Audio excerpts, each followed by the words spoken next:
എല്ലാ സാധകർക്കും ഒരിക്കൽ കൂടി മീ ടു മീ മെഡിറ്റേഷൻ ചാനലിലെ മറ്റൊരു അധ്യായത്തിലേക്ക് സ്വാഗതം. നമ്മൾ ജീവിതത്തിൽ തീരുമാനങ്ങൾ എടുക്കാൻ വൈകുന്തോറും ജീവിതത്തിൻ്റെ ദിശ മാറിക്കൊണ്ടേയിരിക്കും. എന്തുകൊണ്ടായിരിക്കാം നമ്മൾ തീരുമാനങ്ങൾ എടുക്കാൻ വൈകുന്നത്, അല്ലെങ്കിൽ ഉചിതമായ തീരുമാനങ്ങൾ എടുക്കാൻ പരാജയപ്പെടുന്നത് എന്തുകൊണ്ടായിരിക്കാം? കാര്യം വളരെ നിസ്സാരമാണ്. രണ്ട് കാര്യങ്ങളാണ് നമ്മൾ ചിന്തിക്കാനുള്ളത്, അല്ലെങ്കിൽ അത് നിശ്ചയിച്ചാണ് നമ്മൾ തീരുമാനങ്ങൾ എടുക്കുന്നത്. അത്യാവശ്യമുള്ളത് എന്തെന്നും ആവശ്യമുള്ളത് എന്തെന്നും ഈ രണ്ട് കാര്യങ്ങളാണ് നമ്മൾ ചിന്തിക്കേണ്ടത്. അങ്ങനെ അത്യാവശ്യമുള്ളത് എന്താണെന്നും ആവശ്യമുള്ളത് എന്താണെന്നും തിരഞ്ഞെടുക്കാൻ നമ്മൾ ഓരോ സാധകർക്കും കഴിയട്ടെ. അങ്ങനെ ചിന്തിച്ചുകൊണ്ട് നമുക്ക് ഇന്നത്തെ സത്സംഗത്തിലേക്ക് കടക്കാം. ഇന്ന് നമ്മൾ എത്തിച്ചേർന്നിരിക്കുന്നത് തിരുവനന്തപുരം ജില്ലയിലെ കല്ലറ എന്ന് പറയുന്ന സ്ഥലത്താണ്. ഇന്ന് നമ്മൾ പരിചയപ്പെടാൻ പോകുന്ന വ്യക്തിത്വവും കവി, സാഹിത്യ മേഖലയിൽ വർക്ക് ചെയ്തിരിക്കുന്ന ആളാണ്, അധ്യാപകനാണ്, കൂടാതെ മുൻ സെൻസർ ബോർഡ് അംഗവുമാണ്. അദ്ദേഹത്തിൻ്റെ പേര് കല്ലറ അജയൻ എന്നാണ്. നമുക്ക് അദ്ദേഹത്തെ നമ്മുടെ സത്സംഗത്തിലേക്ക് സ്വാഗതം ചെയ്യാം. നമസ്കാരം. ജി, അങ്ങൊരു അധ്യാപകനാണ്. അപ്പം ആ ഒരു അധ്യാപന മേഖലയിൽ നിന്നും ഈ ഒരു കവിതാ മേഖലയിലേക്ക് വരാനുണ്ടായ ഒരു സാഹചര്യം ഒന്ന് പറയാം. അധ്യാപകനായത് ഞാൻ എൻ്റെ 19ാമത്തെ വയസ്സിലാണ്. പക്ഷേ കവിയായത് ഞാൻ 4ാം ക്ലാസ്സിൽ പഠിക്കുമ്പോഴേ കവിത എഴുതും. അപ്പോൾ കവിത എന്ന് പറയുന്നത് അതൊരു സഹജ സ്വഭാവമാണ്. അപ്പോൾ ഈ കവിത എന്ന പേരിൽ നമ്മളിന്നിപ്പോൾ ധാരാളം സംഭവങ്ങൾ കേൾക്കുന്നുണ്ട്. അതൊന്നും കവിതയാണെന്നുള്ള അഭിപ്രായം എനിക്കില്ല. കവിത ശരിക്കും നമ്മുടെ ഒരു സന്യാസി ഈശ്വരനെ അന്വേഷിക്കുന്നത് പോലെ ഒരു ഈശ്വര അന്വേഷണമാണ് ഒരു കവി നടത്തുന്നത്. അത് വളരെ നമ്മുടെ ആത്മാവുമായിട്ട് ബന്ധിപ്പിച്ച വലിയൊരു സംഗതിയാണ്. അപ്പോൾ ആ ഒരു രീതി കവിതയെ ഗൗരവമായിട്ട് കാണുന്ന ആ രീതിയിലാണ് ഞാൻ. ഇപ്പോൾ എല്ലാവരും പെൻഷൻ പറ്റുന്നവരൊക്കെ കവിത എഴുതുകയാണ്. പക്ഷേ അങ്ങനെ കവിതയെ കാണുന്ന ഒരാളല്ല ഞാൻ. അപ്പോൾ കവിത എന്ന് പറയുന്നത് എന്നെ സംബന്ധിച്ചിടത്തോളം ഞാൻ ഓർമ്മ വെച്ച കാലം മുതൽ തന്നെ എൻ്റെ ഒരു എൻ്റെ ഒരു സഹജ ഭാവമാണ്. അന്ന് തൊട്ടേ ഞാൻ എഴുതും. തീരെ ചെറുപ്രായത്തിൽ എഴുതും. 2ാം ക്ലാസ്സിൽ പഠിക്കുമ്പോഴേ തന്നെ വായനശാലയിൽ പോയി പുസ്തകങ്ങൾ വായിക്കുമായിരുന്നു. അപ്പോൾ അങ്ങനെ 300-ലധികം കവിത ഞാൻ പ്രസിദ്ധീകരിച്ചു. ഞാൻ കുറേ കവിതകളൊക്കെ പ്രസിദ്ധീകരിച്ച് കഴിഞ്ഞതിന് ശേഷമാണ് ഞാൻ അധ്യാപകനാവുന്നത്. അപ്പോൾ അധ്യാപക വൃത്തിയും കവിതയായിട്ടൊരു ബന്ധവും ഇല്ല. അപ്പോൾ അധ്യാപകനായില്ലായിരുന്നെങ്കിലും ഞാൻ കവി ആകുമായിരുന്നു. അപ്പോൾ ഇപ്പോൾ മലയാളം പഠിപ്പിക്കുന്ന അധ്യാപകർ പലരും കവിത എഴുതുന്നുണ്ട്. പക്ഷേ അതൊക്കെ ഒരു അമച്ചറിഷ് ആയിട്ടുള്ള എഴുത്താണ്. അതൊന്നും ഇപ്പോൾ മലയാളത്തിൽ വലിയ കവികളാരും മലയാളം പഠിച്ചവരല്ല. അപ്പോൾ ONV സാറ് കോളേജിൽ പഠിച്ചത് എക്കണോമിക്സ് ആയിട്ടാണ്.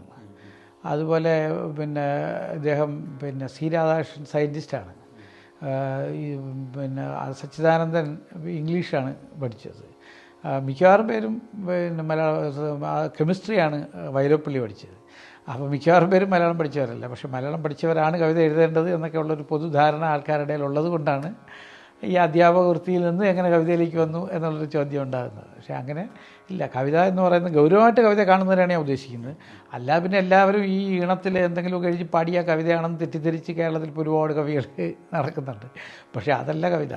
കവിത എന്ന് പറയുമ്പോഴത്തേക്കും വളരെ സൂക്ഷ്മമായിട്ടുള്ള അന്വേഷണമാണ്. മനുഷ്യ ജീവിതത്തെയും പ്രപഞ്ച പ്രതിഭാസങ്ങളെയൊക്കെ സൂക്ഷ്മമായിട്ട് വാക്കുകളുടെ വഴിയിലൂടെയുള്ള സൂക്ഷ്മമായ അന്വേഷണമാണ്. അപ്പോൾ അത്തരം സൂക്ഷ്മമായ അന്വേഷണം നടത്തുന്ന കവി ക്രാന്തദർശി എന്നാണ്. കവി ക്രാന്തമായി ദർശിക്കുന്നവനാണ് കവി.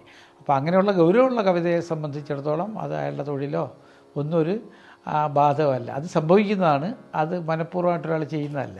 മനഃപൂർവ്വമായിട്ട് എഴുതുന്ന കവിതകളാണ് നമ്മളിന്ന് കാണുന്ന കവിതകളല്ല. ആ കവിതയ്ക്കൊക്കെ അത്രയ്ക്കുള്ള ആഴമേ ഉണ്ടാവും. പക്ഷേ അല്ലാത്ത കവി, ജനനാൻ ഉള്ള കവി എന്ന് പറയുന്നത് അത് സംഭവിക്കുന്നതാണ്. അത് ഒരാൾ ബോധപൂർവ്വം കവിയാകണമെന്ന് വിചാരിച്ചാൽ ശരിക്കുള്ള കവിയായിട്ട് ഒരാൾക്ക് മാറാനായിട്ട് കഴിയുകയില്ല. ഇപ്പോൾ ഒരാൾക്ക് യേശുദാസാവണമെന്ന് ചോദിച്ചാൽ പറ്റില്ല എന്ന് പറയുന്നത് പോലെ തന്നെയാണ് ഒരാൾക്ക് ONV ആവണമെന്ന് വെച്ചാലും പറ്റില്ല. കവിതകൾ, ഓരോ കവികളെ രചിക്കുന്നതിന് ഓരോ ശൈലി ഉണ്ടാവും. അങ്ങയുടെ രചനാ ശൈലിയെക്കുറിച്ചൊന്ന് പറയാമോ? അതൊരാൾ ഒരു കവിയുടെ രചനാ ശൈലി എന്ന് പറയുമ്പോൾ അത് ഒരുപാട് കാലം അയാൾ എഴുതി കഴിയുമ്പോഴാണ് അയാളുടേതായ ഒരു സ്റ്റൈൽ രൂപപ്പെടുന്നത്. ഇപ്പോൾ ONV-യുടെ ഒരു കവിത കാണുമ്പോൾ അതിൻ്റെ മുകളിൽ ONV എന്ന് എഴുതി വെച്ചില്ലെങ്കിൽ നമുക്കറിയാം അയാൾ ഉപയോഗിക്കുന്ന പദാവലി, അയാൾ ഉപയോഗിക്കുന്ന വാക്കുകൾ, അതുപോലെ അയാൾ ഉപയോഗിക്കുന്ന സമസ്ത പദങ്ങൾ, വാക്കുകൾ ഒന്നിലധികം വാക്കുകൾ കൂട്ടി യോജിപ്പിച്ചുണ്ടാക്കുന്നതാണ് സമസ്ത പദങ്ങൾ.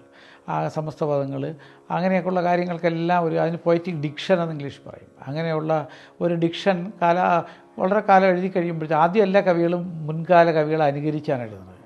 അപ്പോൾ എല്ലാ കവികൾക്കും ഇപ്പോൾ ONV-യുടെ ആദ്യകാല കവിതകൾ പരിശോധിച്ചാൽ അദ്ദേഹത്തിന് ചങ്ങമ്പുഴയായിട്ട് വലിയ സാദൃശ്യം ഉണ്ടായിരുന്നു. പക്ഷേ കാലം കഴിഞ്ഞപ്പോൾ ഭൂമിക്കൊരു ചരമഗീതം പോലെയൊക്കെയുള്ള കവിതയിലെത്തിയപ്പോൾ ONV സ്വന്തം ശൈലി കണ്ടെത്തി.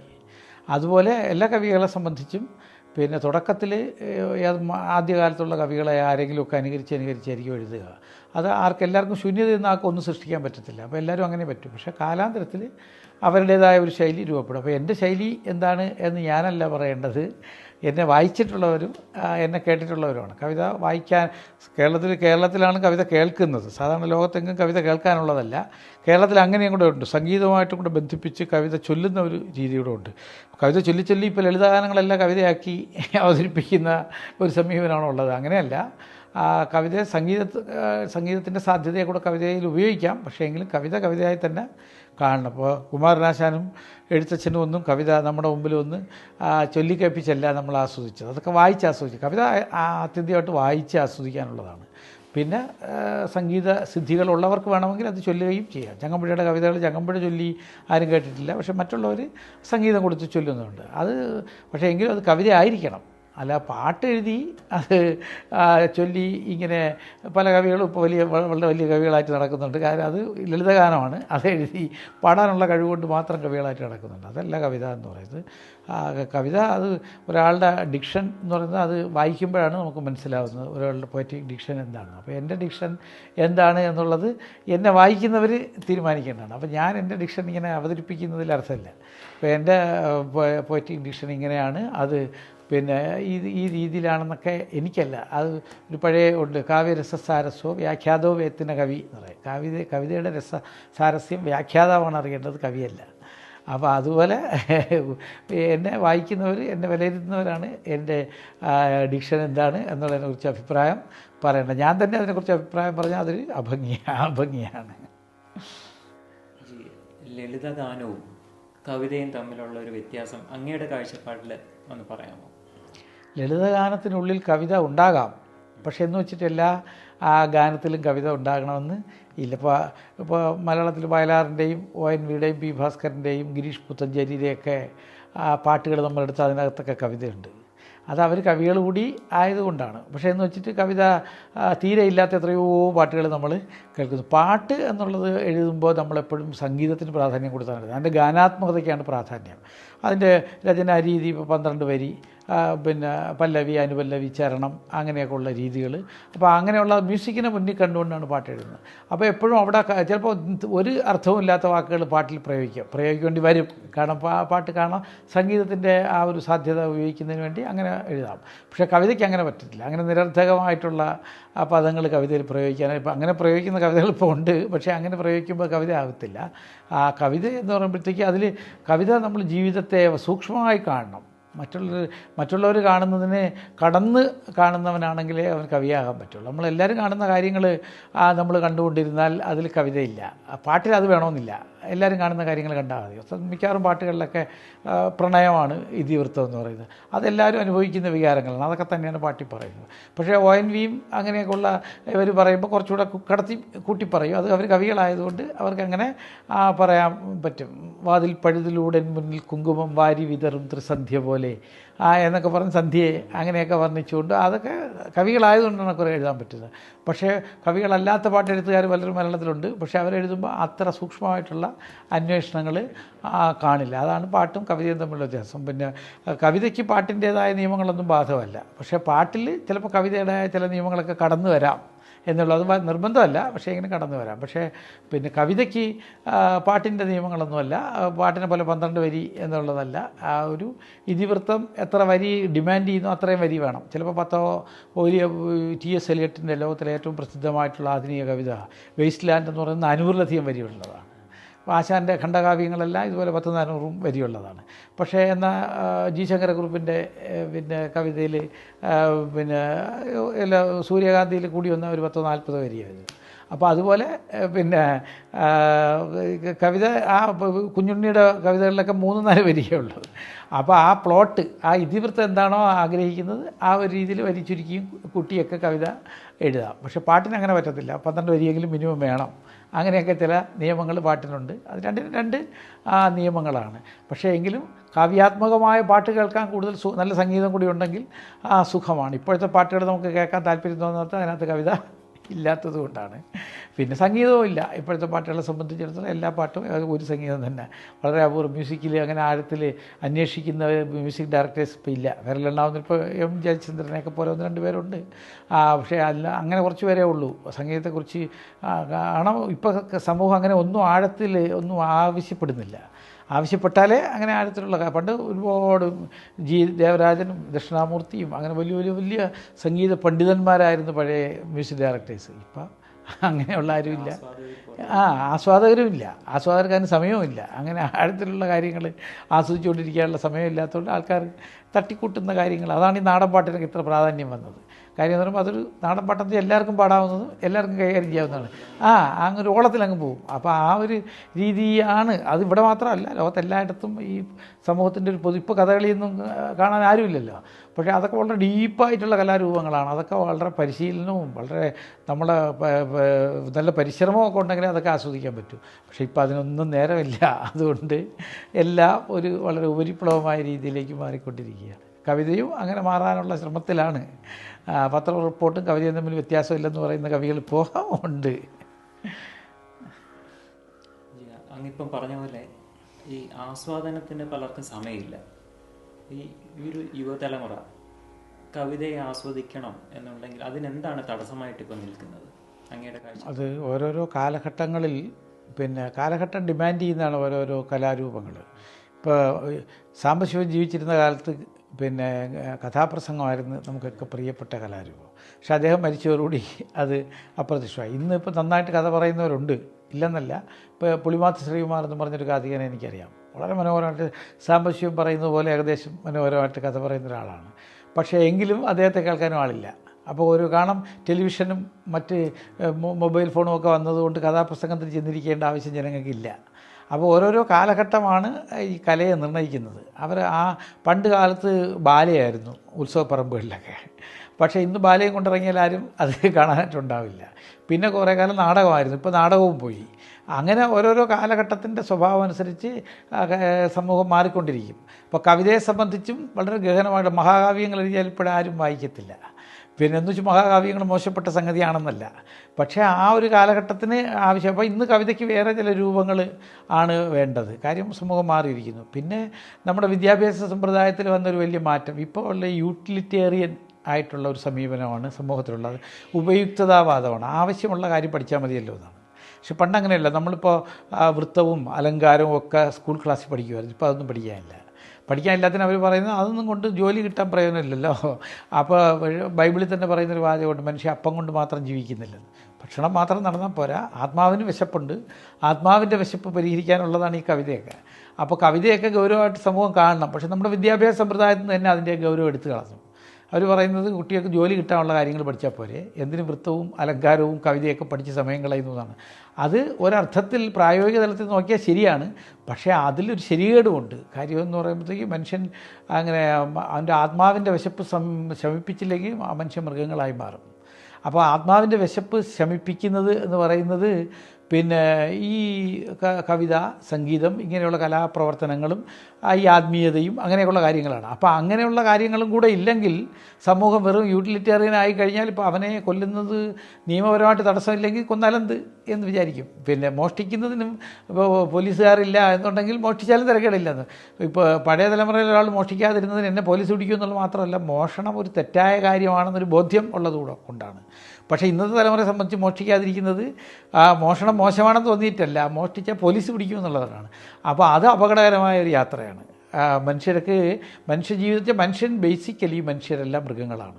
നമ്മുടെ അടിസ്ഥാന ഭാവം നമ്മളാരും പിന്നെ കരുതുന്നത് പോലെ മനുഷ്യൻ്റെ മനസ്സിൽ ബേസിക്കലി നന്മകളൊന്നുമില്ല. മനുഷ്യൻ്റെ എല്ലാ മനുഷ്യൻ്റെയും മനസ്സിൽ അടിസ്ഥാനപരമായിട്ടുള്ളത് തിന്മകളാണ്. ഈ തിന്മകളെ നമ്മൾ സപ്രസ് ചെയ്യുകയാണ്, അതിനെ അടിച്ചമർത്തുന്നത് നമ്മുടെ സാമൂഹ്യ ജീവിതം വഴിയാണ്.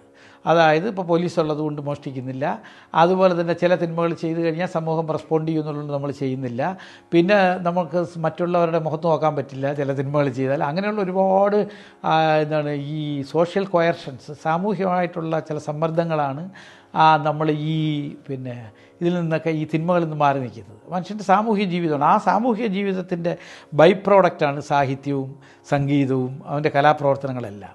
അപ്പോൾ ആ സാമൂഹ്യ ജീവിതവും അതിൻ്റെ ബൈ പ്രോഡക്റ്റായിട്ടുള്ള ഈ കലാപ്രവർത്തനങ്ങളും കാര്യങ്ങളും ഒന്നും ഇല്ലാതെ വരികയാണെന്നുണ്ടെങ്കിൽ മനുഷ്യൻ അവൻ്റെ ബേസിക്കായിട്ടുള്ള ആ മൃഗീയ വാസനകൾ പുറത്തിയാടും. തീർച്ചയായിട്ടും അവൻ്റെ മൃഗീയത പ്രദർശിപ്പിക്കും. ഹിറ്റ്ലറെ പോലെയൊക്കെയുള്ള ഭീകരന്മാർ വീണ്ടും വീണ്ടും സമൂഹത്തിൽ ആവർത്തിക്കും. അങ്ങനെ ആവർത്തിക്കാതിരിക്കണമെങ്കിൽ മനുഷ്യനെ നമ്മൾ കൂടെ ഓർമ്മിപ്പിച്ചു കൊടുക്കണം. നിൻ്റെ ഈ പുറമേ കാണുന്ന ഈ തിന്മയല്ല നിൻ്റെ ഉള്ളിൻ്റെ ഉള്ളിൽ ചെറിയ നന്മയുണ്ട്. അപ്പോൾ ആ നന്മയെ നമ്മൾ പുറത്ത് കൊണ്ടുവന്നില്ലെങ്കിൽ അത് അപകടമാണ് എന്നുള്ള കാര്യം കൂടെ ഓർമ്മിപ്പിച്ചുകൊണ്ടിരിക്കണം. അത് ഓർമ്മിപ്പിക്കുന്നതിന് ഇപ്പോൾ സന്യാസി അദ്ദേഹത്തിൻ്റെ ഉപദേശങ്ങൾ വഴി ഓർമ്മിപ്പിക്കും, അതുപോലെ ക്ഷേത്രങ്ങൾ അവിടുത്തെ ആരാധന വഴി ഓർമ്മിപ്പിക്കും, അതുപോലെ കവിത വഴി, അങ്ങനെ സംഗീതം വഴി, അങ്ങനെ ഓരോ കലാപ്രവർത്തനങ്ങളും അതുവഴി മനുഷ്യൻ്റെ ഉള്ളിലൊരു അല്പമാത്രമായിട്ടുള്ള നന്മയെ നമ്മൾ ഓർമ്മിപ്പിക്കുകയാണ്. പക്ഷേ അത് കൂടെ ഓർമ്മിപ്പിക്കപ്പെട്ടില്ലെങ്കിൽ അവൻ എന്ത് ചെയ്തു? അവൻ്റെ ബേസിക് ഭാവം ഒരു 90% തിന്മയും 10% നന്മയുമാണ് മനുഷ്യൻ. ഈ 90% തിന്മ ഓവർടേക്ക് ചെയ്താൽ സമൂഹത്തിൻ്റെ നിലനിൽപ്പ് അപകടത്തിലാവും. കാരണം വലിയ തിന്മയെ സമൂഹം ആരാധിക്കും. ഇപ്പോൾ സാത്താനിക് വർഷിപ്പുണ്ട്, സാത്താനെ ആരാധിക്കുന്നത്. ഇപ്പോൾ തന്നെ ഇവിടെ ഒരു സംഭവം നടന്നല്ലോ.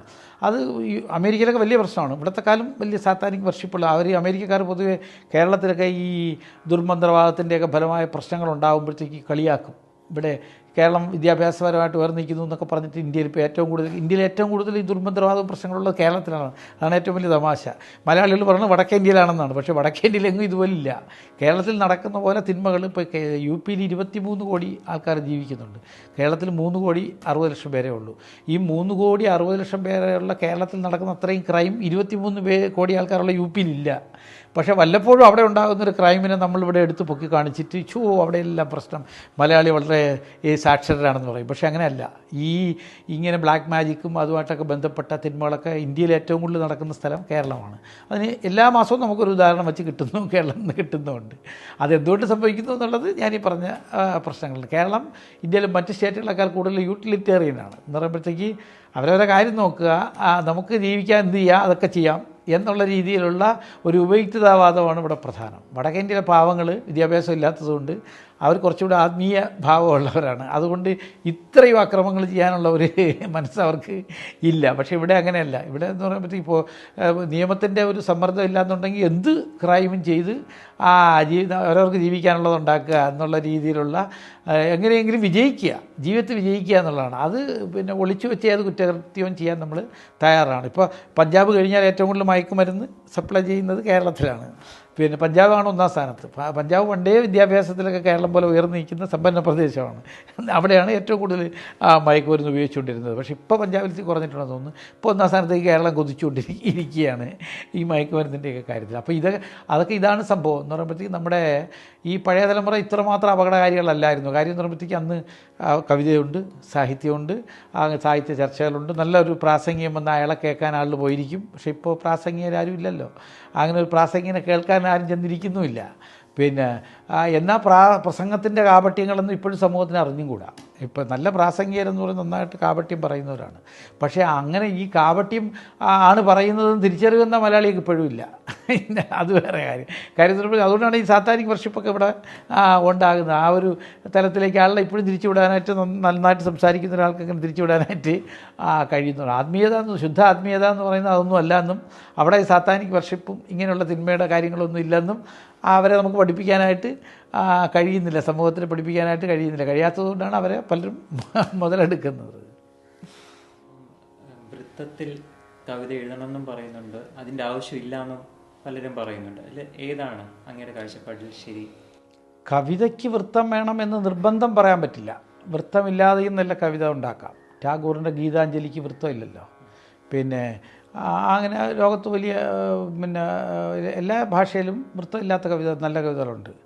പിന്നെ വൃത്തം ഉണ്ടായിപ്പോയി എന്ന് വെച്ച് തരക്കേടുമില്ല.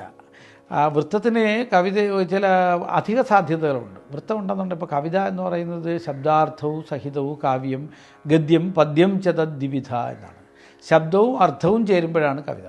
അപ്പോൾ കവിതയിൽ ശബ്ദവും ഉണ്ട്, അർത്ഥം മാത്രമല്ല. ഇപ്പോൾ കുഞ്ചൻ നമ്പ്യാരുടെ കവിതയൊക്കെ നമ്മൾ കേൾക്കുമ്പോൾ അതിൻ്റെ അർത്ഥം മനസ്സിലായില്ലെങ്കിൽ തന്നെ ശബ്ദത്തിൻ്റെ സൗന്ദര്യം കൊണ്ട് നമ്മൾ കേട്ടുകൊണ്ടിരിക്കും.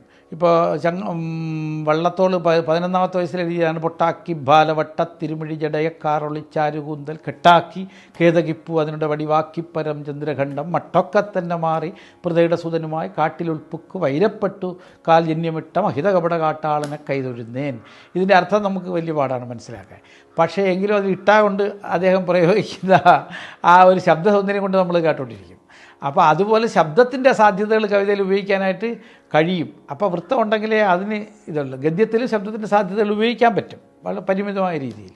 അപ്പോൾ വൃത്തം പ്രാസം എന്നുള്ളത് നിർബന്ധമാക്കാൻ പറ്റില്ല കവിതയിൽ. അത് കാണുന്ന നല്ല കവിതകൾ വൃത്തവും പ്രാസവും ഒന്നും ഇല്ലാതെ തന്നെ ഗദ്യത്തിലൊക്കെ നല്ല കവിതകളുണ്ട്. വൃത്തരഹിതം വെച്ച കടമ്മനിട്ടയുടെ കവിതകളിലൊന്നും വൃത്തമില്ല.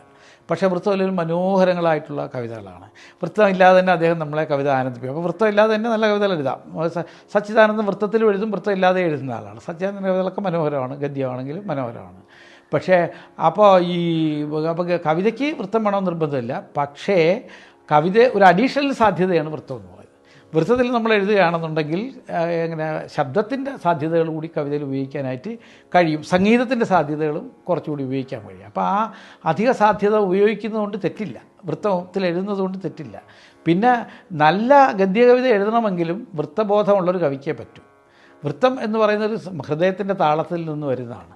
അപ്പോൾ ആ ഹൃദയതാളത്തെക്കുറിച്ച് സാധ്യതയുള്ള അറിയാവുന്ന ഒരാൾ, ഇപ്പോൾ സച്ചിദാനന്ദൻ നന്നായിട്ട് വൃത്തത്തിൽ കവിത എഴുതാൻ അറിയാം, അദ്ദേഹമാണ് ഗദ്യത്തിൽ എഴുതുന്നത്. അപ്പോൾ ആ ഗദ്യത്തിനൊരു സൗന്ദര്യമുണ്ട്. ഇപ്പോൾ ഞാൻ ഗദ്യത്തിലും പദ്യത്തിലും എഴുതാറുണ്ട്. എനിക്ക് ഏത് വൃത്തത്തിലും കവിത എഴുതാൻ എനിക്ക് കഴിയും. വൃത്തത്തിലും എഴുതാൻ പറ്റും. ഞാൻ ഗദ്യത്തിൽ പ്രസിദ്ധീകരിച്ച കവിതകൾ പലതും ഗദ്യത്തിലും എഴുതാറുണ്ട്. പക്ഷേ നമ്മൾ വൃത്തബോധമുള്ളൊരു കവി ഗദ്യം എഴുതുമ്പോൾ ഗദ്യത്തിനും ഒരു താളാത്മകമായ സൗന്ദര്യം ഉണ്ടാകും. വൃത്തബോധം ഇല്ലാത്ത കവി ഗദ്യം എഴുതിയാൽ അതിൻ്റേതായ കുറവും സംഭവിക്കും. അതുകൊണ്ട് വൃത്തം എന്ന് പറയുന്നത് കവിതയുടെ ഒരു അടിസ്ഥാന ഭാവമാണ്. അതുകൊണ്ട് കവികളെല്ലാം വൃത്തത്തെക്കുറിച്ച് അറിഞ്ഞിരിക്കണം. അറിഞ്ഞിട്ട് വൃത്തത്തിലും എഴുതണം, വൃത്തരഹിതമായും എഴുതണം. അല്ല ഞാൻ വൃത്തമില്ലാതെ എഴുതുകയുള്ളൂ എന്ന് പറഞ്ഞ് ഒരു കവി രംഗത്തെഴുതി വൃത്തം അറിഞ്ഞുകൂടാത്തതുകൊണ്ട് വൃത്തമില്ലാതെ എഴുതുന്ന കവിയുടെ കവിതയ്ക്ക് അതിൻ്റേതായ കുഴപ്പങ്ങൾ ഉണ്ടാകും. അതുകൊണ്ട് വൃത്തം അപ്പോൾ തീർച്ചയായിട്ടും കവി അറിഞ്ഞിരിക്കേണ്ടതാണ്. ഇപ്പോൾ കെട്ടിടം വയ്ക്കാൻ പോകുന്ന ആൾ അത് കെട്ടിടത്തിൻ്റെ തച്ചുശാസ്ത്രങ്ങൾ അറിഞ്ഞ് തന്നെ വയ്ക്കണം. അപ്പോൾ കവിത എഴുതുന്നയാൾ കവിതയുടെ തച്ചുശാസ്ത്രത്തിലൊന്നാണ് വൃത്തം എന്ന് പറയുന്നത്. അതറിയാതെ വെച്ചാൽ ഈ കെട്ടിടം വയ്ക്കാൻ അറിഞ്ഞുകൂടാത്ത ആൾ കെട്ടിടം വെച്ചാൽ ഇടിഞ്ഞ് തലയിൽ കൂടെ വീഴുമെന്ന് പറഞ്ഞാൽ കവിതയും ഇടിഞ്ഞ് തലയിൽ കൂടെ വീഴുന്ന സ്ഥിതി ഉണ്ടാവും. അപ്പോൾ അതുകൊണ്ട് എന്തായാലും കവിതയ്ക്ക് ആ വൃത്തത്തെക്കുറിച്ച് കവി അറിഞ്ഞിരിക്കണം. പക്ഷേ വൃത്തത്തിലേ കവിത എഴുതാവുന്ന നിർബന്ധം ഇല്ല. അങ്ങേ ഏറ്റവും കൂടുതൽ സ്വാധീനിച്ച ചില കവിതകളെ കുറിച്ചൊന്ന്.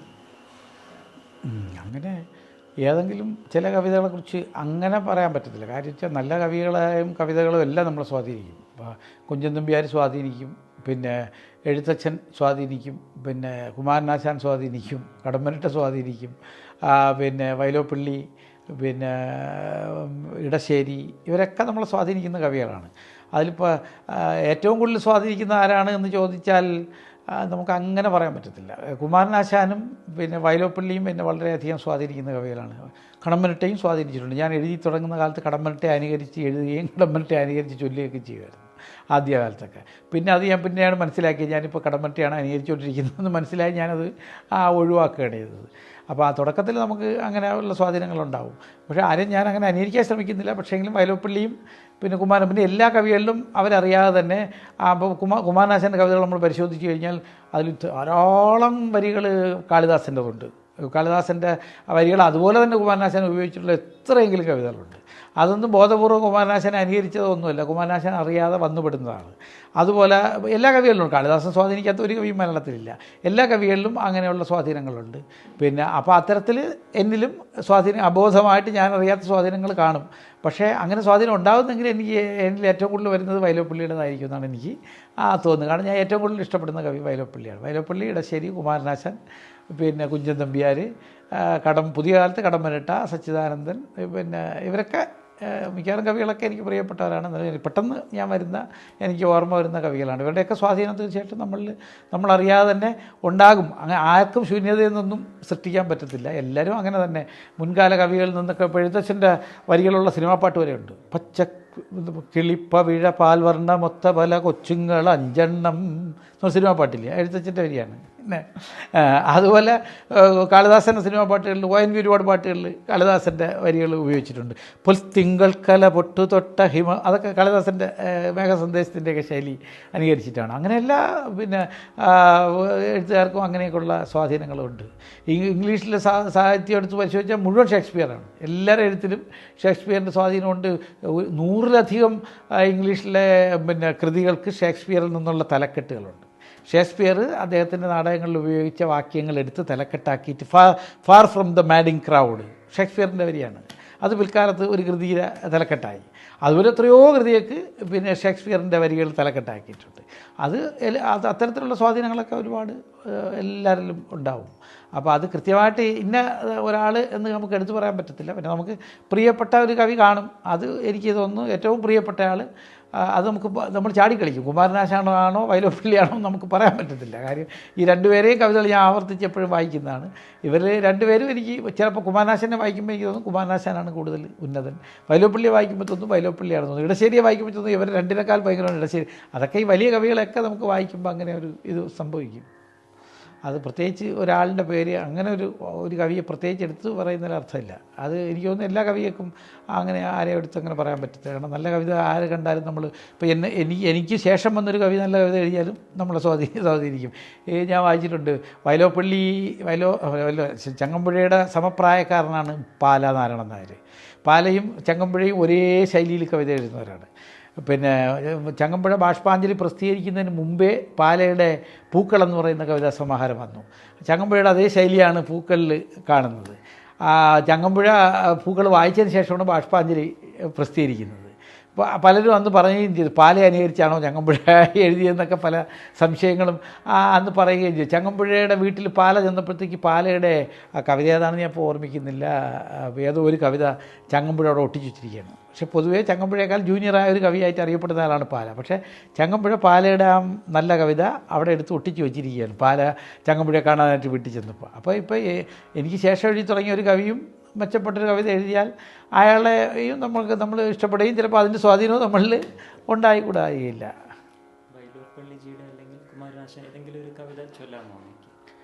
അങ്ങനെ ഒരു കവിത മൊത്തം ചൊല്ലുന്ന ഇതൊക്കെ വലിയ നീളമുള്ള കവിതകളാണ്. പിന്നെ കുമാരനാശാൻ്റെ തുടക്കത്തിലെ കുറച്ച് വരികളെ പറയാൻ പറ്റൂ. കാരണം അതെല്ലാം കുമാരനാശാൻ്റെ 2 കവിതകൾ ഞാൻ യൂട്യൂബിൽ ചൊല്ലിയിട്ടിട്ടുണ്ട്. ചിന്താവിഷ്ടയായ സീതയും പിന്നെ അതുപോലെ നളിനിയും മുഴുവൻ ചൊല്ലിയിട്ടുണ്ട്. നളിനി 1000-600 വരി വരുന്ന കവിതയാണ്. ചിന്താവിഷ്ടയായ സീതയ്ക്കും വരും അത്രയും വരി. അവിടെ ചൊല്ലാൻ പറ്റത്തില്ല. തുടക്കത്തിൽ 4 വരി ചൊല്ലാം. നല്ല ഹൈമവത ഭൂവിൽ ഏറെയായി കൊല്ലം അന്നൊരു വിഭാതവേളയിൽ ഉല്ലസിച്ചു യുവയോഗിയേകൻ ഉൽഫുല്ല ബാലരവി പോലെ കാന്തിമാൻ നീണ്ട ജടയും നഖങ്ങളും ഭൂതിയും ചിരതപസ്വി എന്നതും ദ്യോതമാനമുടൽ നഗ്നമൊട്ട് ശീതാതപാദികളവൻ ജയിച്ചതും. അത്രേ ഓർമ്മ വരുന്നുള്ളൂ. അതൊക്കെ ഞാൻ മുഴുവൻ ചൊല്ലിയതാണ്, മറന്നുപോയി. അങ്ങ് വളരെ ചെറുപ്പത്തിലെ കുട്ടിക്കാലത്തെ കവിത എഴുതാൻ തുടങ്ങിയതാണ്. എന്നാലും അങ്ങ് ആദ്യമായിട്ട് പ്രസിദ്ധീകരിച്ച ഒരു കവിതാ സമാഹാരം, അതിൻ്റെ അനുഭവങ്ങൾ ഒന്ന് വിശദീകരിക്കാം. കവിത നമ്മൾ എഴുതി ഒരുപാട് കാലം കഴിഞ്ഞ സമാഹാരമൊക്കെ പ്രസിദ്ധീകരിക്കും. ആദ്യ സമാഹാരം എനിക്ക് തോന്നുന്നു 92 കണ്ടെയാണ് ഞാൻ പ്രസിദ്ധീകരിക്കുന്നത്. അപ്പോൾ അതുവരെ സമാഹാരം പ്രസിദ്ധീകരിച്ചിട്ടില്ല. അത് ഗൗരവമായിട്ടും അല്ല ആദ്യ സമാഹാരം പ്രസിദ്ധീകരിച്ചത്. അത് എൻ്റെ നാട്ടിൽ തന്നെ എൻ്റെ നാട്ടിലെ ഒരു പ്രസ്സിൽ പിന്നെ അദ്ദേഹം മരിച്ചുപോയി. അദ്ദേഹത്തിന് എന്നോട് തോന്നിയ താല്പര്യത്തിൻ്റെ പുറത്ത് അത്യാവശ്യ ചിലവിനുള്ള പൈസയൊക്കെ എൻ്റെ നിന്ന് വാങ്ങിയിട്ട് പുള്ളിക്കാരൻ പിന്നെ അപ്പോൾ കൊല്ലത്ത് നിന്നുള്ള നമ്മുടെ ഒരു സുഹൃത്തിൻ്റെ പ്രസിദ്ധീകരണ സ്ഥാപനത്തിൻ്റെ പേര് വെച്ച് ഞങ്ങളുടെ നാട്ടിൽ തന്നെ അടിച്ച് ആണ് ആദ്യ സമാഹാരം പ്രസിദ്ധീകരിക്കുന്നത്. പിന്നെ അത് പക്ഷേ അത് ഞാൻ പ്രതീക്ഷിച്ചതിനേക്കാളും വിജയമായി. കാരണം അത് ഗൗരവമായ രീതിയിലൊന്നും അല്ല അത് പ്രസിദ്ധീകരിച്ചത്. പക്ഷേ എങ്കിലും അത് വായിച്ചവരൊക്കെ വളരെ താല്പര്യത്തോടെ കാണുകയും പലരും എന്നെ പ്രോത്സാഹിപ്പിക്കുകയൊക്കെ ചെയ്തുകൊണ്ടാണ് പിന്നെ കവിതയിൽ ഉറച്ചു നിൽക്കാൻ കാര്യം. പക്ഷേ കവിത എഴുതുന്ന ഞാനൊക്കെ ഒരുപാട് കുട്ടിക്കാലം മുതൽ എഴുതുന്നുണ്ട്. പക്ഷേ അപ്പോഴും നമുക്ക് സമാഹാരം പ്രസിദ്ധീകരിക്കാൻ എളുപ്പമല്ല. ആദ്യമൊക്കെ സമാഹാരം നമ്മളെ കയ്യിൽ നിന്ന് കാശ് മുടക്കി പ്രസിദ്ധീകരിച്ച് പറ്റും. അപ്പോൾ അതിനൊന്നുള്ള രീതിയും നമുക്ക് അറിഞ്ഞുകൂടാ. പിന്നെ ആണ് ഞാൻ ഇത് സമാഹാരമൊക്കെ പ്രസിദ്ധീകരിക്കത്തക്ക രീതിയിലെത്തുന്നത് പിന്നെയാണ്. അപ്പോൾ അത് തിരിച്ചുവരവെന്ന് പറയുന്ന ഒരു സമാഹാരമാണ് ആദ്യം ഇറക്കിയത്. അത് വളരെ സീരിയസ് ആയിട്ടല്ല ഞാൻ ഇറക്കിയതൊന്നും. അത് പ്രിൻറ്റിങ്ങിലും ഒരു ഗെറ്റപ്പൊന്നും ഉണ്ടായിരുന്നില്ല. പക്ഷേ എങ്കിലും അത് ശ്രദ്ധിക്കപ്പെട്ടു. ധാരാളം പേരത് വാങ്ങുകയും വായിക്കുകയൊക്കെ ചെയ്തു. അവരൊക്കെ എന്നെ പ്രോത്സാഹിപ്പിക്കുകയും ചെയ്തു. പിന്നെയാണ് എനിക്ക് പുതിയ പുതിയ സമാഹാരങ്ങൾ ഇറക്കാനൊക്കെ. പിന്നെ വേറെ സമാഹാരങ്ങൾ ഒരുപാട് ഇറക്കി. കവിതയും മറ്റ് നോവലും നാടകവും എല്ലാം ഒരുപാടെണ്ണം ഇറക്കി. അതൊക്കെ പിന്നെ സംഭവിച്ചതാണ്. പക്ഷേ ആദ്യം ഇതിങ്ങനെ യാദൃശ്യമായിട്ട് ഉണ്ടായതാണ്. അത് എൻ്റെ നാട്ടിൽ എൻ്റെ കുറേ സുഹൃത്തുക്കളും കുറേ അഭിലാഷകളൊക്കെ ഒരുപാട് പ്രോത്സാഹിപ്പിക്കുകയും അവരെല്ലാം കൂടെ പിന്തുണ തരികയും ചെയ്താണ് ഞാൻ കവിതയിൽ ഉറച്ചു നിൽക്കാൻ കാര്യം. അല്ലെങ്കിൽ ആ കവിതയിൽ നമ്മൾ ഒരു ആത്മവിശ്വാസം ഇല്ലാതെ എഴുതുമായിരുന്നുവെങ്കിലും നമ്മൾ എഴുതുന്നത് മറ്റുള്ളവർ ശ്രദ്ധിക്കും എന്നുള്ളൊരു ബോധ്യമൊന്നും ഉണ്ടായിരുന്നില്ല. പക്ഷേ ചില സുഹൃത്തുക്കൾ മരിച്ചുപോയി. എൻ്റെ ബൈജു എന്ന് പറയുന്ന എൻ്റെ ഒരു സുഹൃത്തുണ്ട്, അദ്ദേഹം മരിച്ചുപോയി. അപ്പോൾ അദ്ദേഹമാണ് എന്നെ വളരെയധികം പ്രോത്സാഹിപ്പിച്ചത്. നീ ഉദ്ദേശിക്കുന്ന കണക്കല്ല, നിൻ്റെ കവിതകൾ കൊള്ളാം എന്നൊക്കെ പറഞ്ഞ് എന്നെ ബോധ്യപ്പെടുത്തി ഇതിനു വേണ്ടിയൊക്കെ എന്നെ ഈ രംഗത്തേക്ക് ഉറച്ചു നിൽക്കാൻ പ്രേരിപ്പിച്ചത് പുള്ളിയാണ്. പിന്നെ വേറെ ഞങ്ങളുടെ നാട്ടിൽ ഒരു വിശ്വനാഥൻ സാറെന്ന്, അദ്ദേഹവും മരിച്ചുപോയി. അദ്ദേഹം വളരെയധികം എൻ്റെ കവിത വാങ്ങിച്ചുകൊണ്ട് പോയി പ്രസിദ്ധീകരിക്കുകയും ഒക്കെ ചെയ്തതൊക്കെ അദ്ദേഹമാണ്. കേരള കൗമുദിയിലൊക്കെ പ്രസിദ്ധീകരിക്കാനൊക്കെ അവസരം ഉണ്ടാക്കി തന്നതൊക്കെ ഈ വിശ്വനാഥ സാറാണ്. അങ്ങനെ പലരും സഹായിച്ചു. അങ്ങനെ ഒരുപാട് പേര് പ്രോത്സാഹിപ്പിച്ചതിൻ്റെ ഫലമാണ്. അങ്ങനെ ആദ്യ സമാഹാരം ഇങ്ങനെ യാദൃശ്യമായിട്ടുണ്ടായ ഒരു സംഭവമാണ്. അത് നല്ല രീതിയിൽ മാറ്റി ഇറക്കണമെന്നൊക്കെ വിചാരിച്ചിട്ട് ഇതുവരെ നടന്നിട്ടുമില്ല ആദ്യ സമാഹാരം. സാഹിത്യവും ആധ്യാത്മികതയും എത്രമാത്രം ബന്ധപ്പെട്ട് കിടക്കുന്നു? ഈ സത്യത്തിൽ കവിത ഒരു ആധ്യാത്മിക പ്രവർത്തനമാണ്. നിരീശ്വരവാദികളായ കവികൾ ഒരുപാടുണ്ട്. പക്ഷേ അവരറിയാതെ നടത്തുന്നത് ഒരു ആധ്യാത്മിക പ്രവർത്തനമാണ്. ജീവിതത്തിൻ്റെ അർത്ഥം അന്വേഷിക്കലാണ് ഒരു ആധ്യാത്മിക പ്രവൃത്തിയും ഒരു കവിയും ഒരു ശാസ്ത്രജ്ഞനും ഒക്കെ ചെയ്യുന്നത്. ഓരോരുത്തരും ഓരോ വഴികളിലൂടെ ഈ അന്വേഷണം നടത്തുകയാണെന്നേ ഉള്ളൂ. അവസാനം ഞാൻ ധരിക്കുന്നത് നിരീശ്വരവാദികളായിട്ടുള്ള കവികളും ഒക്കെ അവസാനം ഈശ്വര വിശ്വാസികളായി മാറും. കാരണം കവിതയുടെ നമുക്ക് ഒരുപാട് വലിയ ഒരു അന്വേഷണത്തിൽ നമ്മൾ കവിത ആധ്യാത്മികതയിൽ ചെന്നെത്തും. അപ്പോൾ ഞാനും ഒരു 45 വയസ്സ് വരെ ഒരു നിരീശ്വരവാദിയായിരുന്നു. എന്നെ നിരീശ്വരവാദത്തിൽ നിന്ന് മാറ്റിയത് കൊല്ലത്തുള്ള ഒരു പി കേശവൻ നായർ, നിങ്ങളിപ്പോൾ വായിച്ചിട്ടുണ്ടാവും. പി കേശവൻ നായരുടെ ആധ്യാത്മികമെന്ന് പറയാൻ പറ്റത്തില്ല, ശാസ്ത്രവും ആധ്യാത്മികതയായിട്ട് ബന്ധിപ്പിച്ച് ധാരാളം പുസ്തകങ്ങളുണ്ട്. അദ്ദേഹത്തിൻ്റെ പുസ്തകങ്ങൾ ഭൗതികത്തിനപ്പുറം എന്ന് പറയുന്ന അദ്ദേഹത്തിൻ്റെ ഒരു പുസ്തകമുണ്ട്. അപ്പോൾ ആ പുസ്തകം ഞാൻ വളരെ യാദൃച്ഛമായിട്ട്, അദ്ദേഹം മരിച്ചുപോയി, ഇപ്പോൾ വായിക്കാനിടയായപ്പോൾ എനിക്ക് എന്നെ വലിയ അത്ഭുതപ്പെടുത്തി. അദ്ദേഹം മോഡേൺ ഫിസിക്സിനെ അന്വേഷണങ്ങളെ ആധ്യാത്മികതയായിട്ട് ബന്ധപ്പെടുത്തി എഴുതിയിരിക്കുകയാണ്. അപ്പോൾ അദ്ദേഹം ഒരു ശാസ്ത്രജ്ഞനൊന്നുമല്ല, എന്നാലും ഫിസിക്സ് പഠിച്ചിട്ടുള്ള ആളാണ്. ഈ അടുത്താണ് മരിച്ചത്. അത് വളരെ പ്രസിദ്ധനാണ് അദ്ദേഹം. ധാരാളം പുസ്തകങ്ങൾ എഴുതി അദ്ദേഹം. പ്രപഞ്ചം, ഭൗതികത്തിനപ്പുറം കുറേ പുസ്തകങ്ങളുണ്ട്. എല്ലാ പുസ്തകം എൻ്റെ കയ്യിലുണ്ട്. അപ്പോൾ ഞാൻ ഇദ്ദേഹത്തിൻ്റെ ഒരു പുസ്തകം വായിച്ചപ്പോഴത്തേക്ക് എനിക്ക് അതുവരെ ഉണ്ടായിരുന്ന ഈ വസ്തുനിഷ്ഠമായിട്ടുള്ള, ഞാനൊരു കമ്മ്യൂണിസ്റ്റും അതുപോലെ തന്നെ വലിയ ഒരു നിരീശ്വരവാദിയൊക്കെ ആയിരുന്നു. പക്ഷേ ഇദ്ദേഹത്തിൻ്റെ ഈ കൃതി വായിച്ചപ്പോൾ എനിക്ക് പെട്ടെന്ന് ചില സംശയങ്ങൾ എൻ്റെ മനസ്സിലുണ്ടായി. കാരണം അദ്ദേഹം ഈ വസ്തുനിഷ്ഠതയെ ആയ സയൻസ് ഇല്ല എന്നാണ് പറയുന്നത്. ശാസ്ത്രത്തിൻ്റെ വസ്തുനിഷ്ഠ സ്വഭാവം ഐൻസ്റ്റീൻ്റെ വരവോടുകൂടി പോയി. അപ്പോൾ ഐൻസ്റ്റീൻ ശാസ്ത്രത്തിനെക്കുറിച്ച് ആധികാരികമായിട്ട് പറയാൻ എനിക്ക് അറിഞ്ഞുകൂടാ. പക്ഷേ ഞാൻ വായിച്ചിടത്തോളം ഞാൻ അദ്ദേഹത്തിൻ്റെ പുസ്തകവും ഈ ഫ്രിഡ്ജ് ഓഫ് കാപ്രയുടെയും അതുപോലെ കുറേ പുസ്തകങ്ങൾ വായിച്ചിട്ടുണ്ട് ഞാൻ. അപ്പോൾ അവരൊക്കെ ശാസ്ത്രജ്ഞന്മാരായിട്ട് ആത്മീയതയിലേക്ക് വന്നവരാണ് പലരും. അപ്പോൾ അവർ എഴുതിയിട്ടുള്ള കാര്യങ്ങളിൽ നിന്ന് ഞാൻ മനസ്സിലാക്കിയ ഒരു കാര്യം എന്ന് പറയുന്നത്, ആദ്യകാലത്തൊക്കെ ശാസ്ത്രം വസ്തുനിഷ്ഠമായിരുന്നു. പക്ഷേ ഐൻസ്റ്റീൻ്റെ വരവോടുകൂടി വസ്തുനിഷ്ഠത ശാസ്ത്രത്തിന് പോയി. കാര്യം എന്ന് പറയുമ്പോഴത്തേക്ക് ഈ ശാസ്ത്രത്തിന് പ്രപഞ്ചത്തിലേക്ക് ആധുനിക ശാസ്ത്രം നോക്കുമ്പോഴത്തേക്ക് ഓരോരുത്തരും കാണുന്നത് ഓരോ പ്രപഞ്ച ചിത്രമാണ്. ഒരാൾ കാണുന്നതല്ല വേറെ. ഇപ്പോൾ ഉദാഹരണത്തിന് അദ്ദേഹം ഒരു ഉദാഹരണം അതിൽ എഴുതിയിട്ടുണ്ട് ആ പുസ്തകത്തിൽ. അദ്ദേഹം പറയുന്നത്, ഇപ്പോൾ ഒരു ഇലക്ട്രോൺ മൈക്രോസ്കോപ്പിലൂടെ ഒരു ആറ്റത്തിനുള്ളിലേക്ക് നോക്കിയാൽ എല്ലാ ഇലക്ട്രോൺ മൈക്രോസ്കോപ്പിലൂടെ എല്ലാ വസ്തുവിൻ്റെ ആറ്റങ്ങൾ കാണത്തില്ല. ചില പ്രത്യേക പദാർത്ഥങ്ങളുടെ ആറ്റങ്ങൾ മാത്രമേ അങ്ങനെ മൈക്രോസ്കോപ്പിൽ കാണാൻ പറ്റൂ. അങ്ങനെ മൈക്രോസ്കോപ്പിൽ കൂടെ കാണാൻ പറ്റുന്ന ഒരു ആറ്റത്തിനെ നമ്മൾ നോക്കിയാൽ, ഒരാൾ നോക്കുമ്പോൾ ഇലക്ട്രോണായിട്ട് കാണുന്ന ഒന്ന് മറ്റൊരാൾ നോക്കുമ്പോൾ കയോണായിട്ടോ മിയോണായിട്ടോ കാണും. ഇപ്പോൾ ആറ്റത്തിനകത്ത് ഇലക്ട്രോൺ, പ്രോട്ടോൺ, ന്യൂട്രോൺ, പോസിട്രോൺ, കയോൺ, മിയോൺ എന്നൊക്കെ പറഞ്ഞ് അപ്പോൾ അത് 100-ലധികം മൗലിക കണങ്ങൾ ഉണ്ട്. അപ്പോൾ അത് ഒരാൾ ഒരു മൈക്രോസ്കോപ്പിലൂടെ വീക്ഷിച്ചാൽ പിന്നെ മൈക്രോസ്കോപ്പിൽ കൂടെ കാണാമോയെന്ന് തന്നെ എനിക്കറിഞ്ഞൂടാ, കാണാൻ കഴിയുന്ന മീഡിയത്തിലൂടെ വീക്ഷിച്ചാൽ ഒരു ശാസ്ത്രജ്ഞൻ വീക്ഷിക്കുമ്പോൾ കാണുന്ന അതേ കണം തന്നെ മറ്റൊരാൾ കാണുന്നത് വേറെ ഒന്നായിട്ടാണ്. കാര്യം അതിനെ കാണാനായിട്ട് ഉപയോഗിക്കുന്ന ആ ഒരു മൈക്രോസ്കോപ്പ് അല്ലെങ്കിൽ ആ ഒരു ഒബ്ജക്റ്റിൽ നിന്ന് ഊർജ്ജം സ്വീകരിച്ച് ഈ കണം രൂപം മാറിയിട്ട് ഇത് ഒരാൾ കാണുന്നത് വേറൊരാൾ മറ്റൊന്നായിട്ട് കാണാം. അപ്പോൾ ലോകത്തിൽ ഒരിക്കലും 2 ശാസ്ത്രജ്ഞന്മാർക്ക് ഇപ്പോൾ ഒരു പഴഞ്ചൊല്ലുണ്ട്, ഒരു ഗ്രീക്ക് പഴഞ്ചൊല്ലാണ്, ഒരു നദിയിലൂടെ 2 പേർക്ക് ഒരു നദിയിൽ ഇറങ്ങാൻ പറ്റില്ല. കാരണം ഞാൻ ഇറങ്ങുമ്പോൾ ഉള്ള നദിയിലെ വെള്ളം ഒഴുകിപ്പോയി കഴിയും, അപ്പോൾ മറ്റൊരാൾ ഇറങ്ങുമ്പോൾ വേറൊരു നദിയാണ്. അപ്പോൾ 2 പേർക്ക് ഒരു നദിയിൽ ഒരിക്കലും ഇറങ്ങാനായിട്ട് കഴിയില്ല എന്ന് പറയുന്നത് അരിസ്റ്റോഫനിസോ അങ്ങനെ ഏതോ ഗ്രീക്ക് ചിന്തകൻ പറഞ്ഞ ഒരു പഴഞ്ചൊല്ലാണ്. അപ്പോൾ അതുപോലെ ആണ്. കാരണം 2 പേർക്ക് ഒരിക്കലും ആറ്റത്തിൻ്റെ ഉള്ളിലേക്ക് നോക്കി ഒരേ കാര്യം കാണാൻ പറ്റത്തില്ല. ഒരാൾ നോക്കുമ്പോൾ കാണുന്നത് വേറൊരാൾ നോക്കുമ്പോൾ എൻറ്റയർലി അത് മാറിക്കൊണ്ടേയിരിക്കും. എല്ലാം ഇപ്പോൾ കണങ്ങളെല്ലാം മാറിക്കൊണ്ടിരിക്കും. ഒരാൾ കണ്ട കണം തന്നെ വേറൊരു കണമായിട്ടാണ് കാണുന്നത്. ഇപ്പോൾ പ്രപഞ്ചത്തിലേക്ക് നമ്മളിപ്പോൾ ഇങ്ങനെ നോക്കുകയാണെങ്കിൽ മനുഷ്യൻ്റെ കണ്ണിൽ 3 കോൺകോശങ്ങളുണ്ട്. അപ്പോൾ നമ്മൾ ഈ നിറങ്ങളെല്ലാം കാണും. പക്ഷേ മൃഗങ്ങളിൽ പലർക്കും 2 കോൺകോശങ്ങളേ ഉള്ളൂ, 2 ജോഡി കോൺകോശങ്ങൾ ഉള്ളത് കൊണ്ട് മൃഗങ്ങൾക്ക് നമ്മൾ കാണുന്ന ഈ നിറങ്ങളെല്ലാം കാണാൻ പറ്റില്ല. പല മൃഗങ്ങളും പല നിറങ്ങളാണ് കാണുന്നത്. അതുകൊണ്ടാണ് ഈ കാള ചുവപ്പ് കാണാൻ പറ്റില്ല എന്ന് പറയുന്നത്. പക്ഷേ സത്യത്തിൽ കാളയ്ക്ക് ചുവപ്പ് കാണാം, അത് തെറ്റായ ഒരു പറച്ചിലാണ്. ഞാനും ഒരു കാലത്ത് അത് വിശ്വസിച്ചിരുന്നു. പക്ഷേ കാളയ്ക്ക് ചുവപ്പ് കാണാം, പക്ഷേ നമ്മൾ കാണുന്ന പോലെ ചുവപ്പ് കാണത്തില്ല. അടഞ്ഞ ചുവപ്പ്, ഇരുണ്ട ചുവപ്പാണ് കാണുന്നതേ ഉള്ളൂ. കാരണം കാളയ്ക്കയുടെ കണ്ണിൽ 2 ജോഡി കോൺകോശങ്ങളേ ഉള്ളൂ. ഈ 1 ജോഡി കോൺകോശങ്ങൾ ആണ് ചില മത്സ്യങ്ങളിലൊക്കെ ഉള്ളത്. അതുകൊണ്ട് മത്സ്യങ്ങൾ കാണുന്നതെല്ലാം ബ്ലാക്ക് ആൻഡ് വൈറ്റ് ആണ്.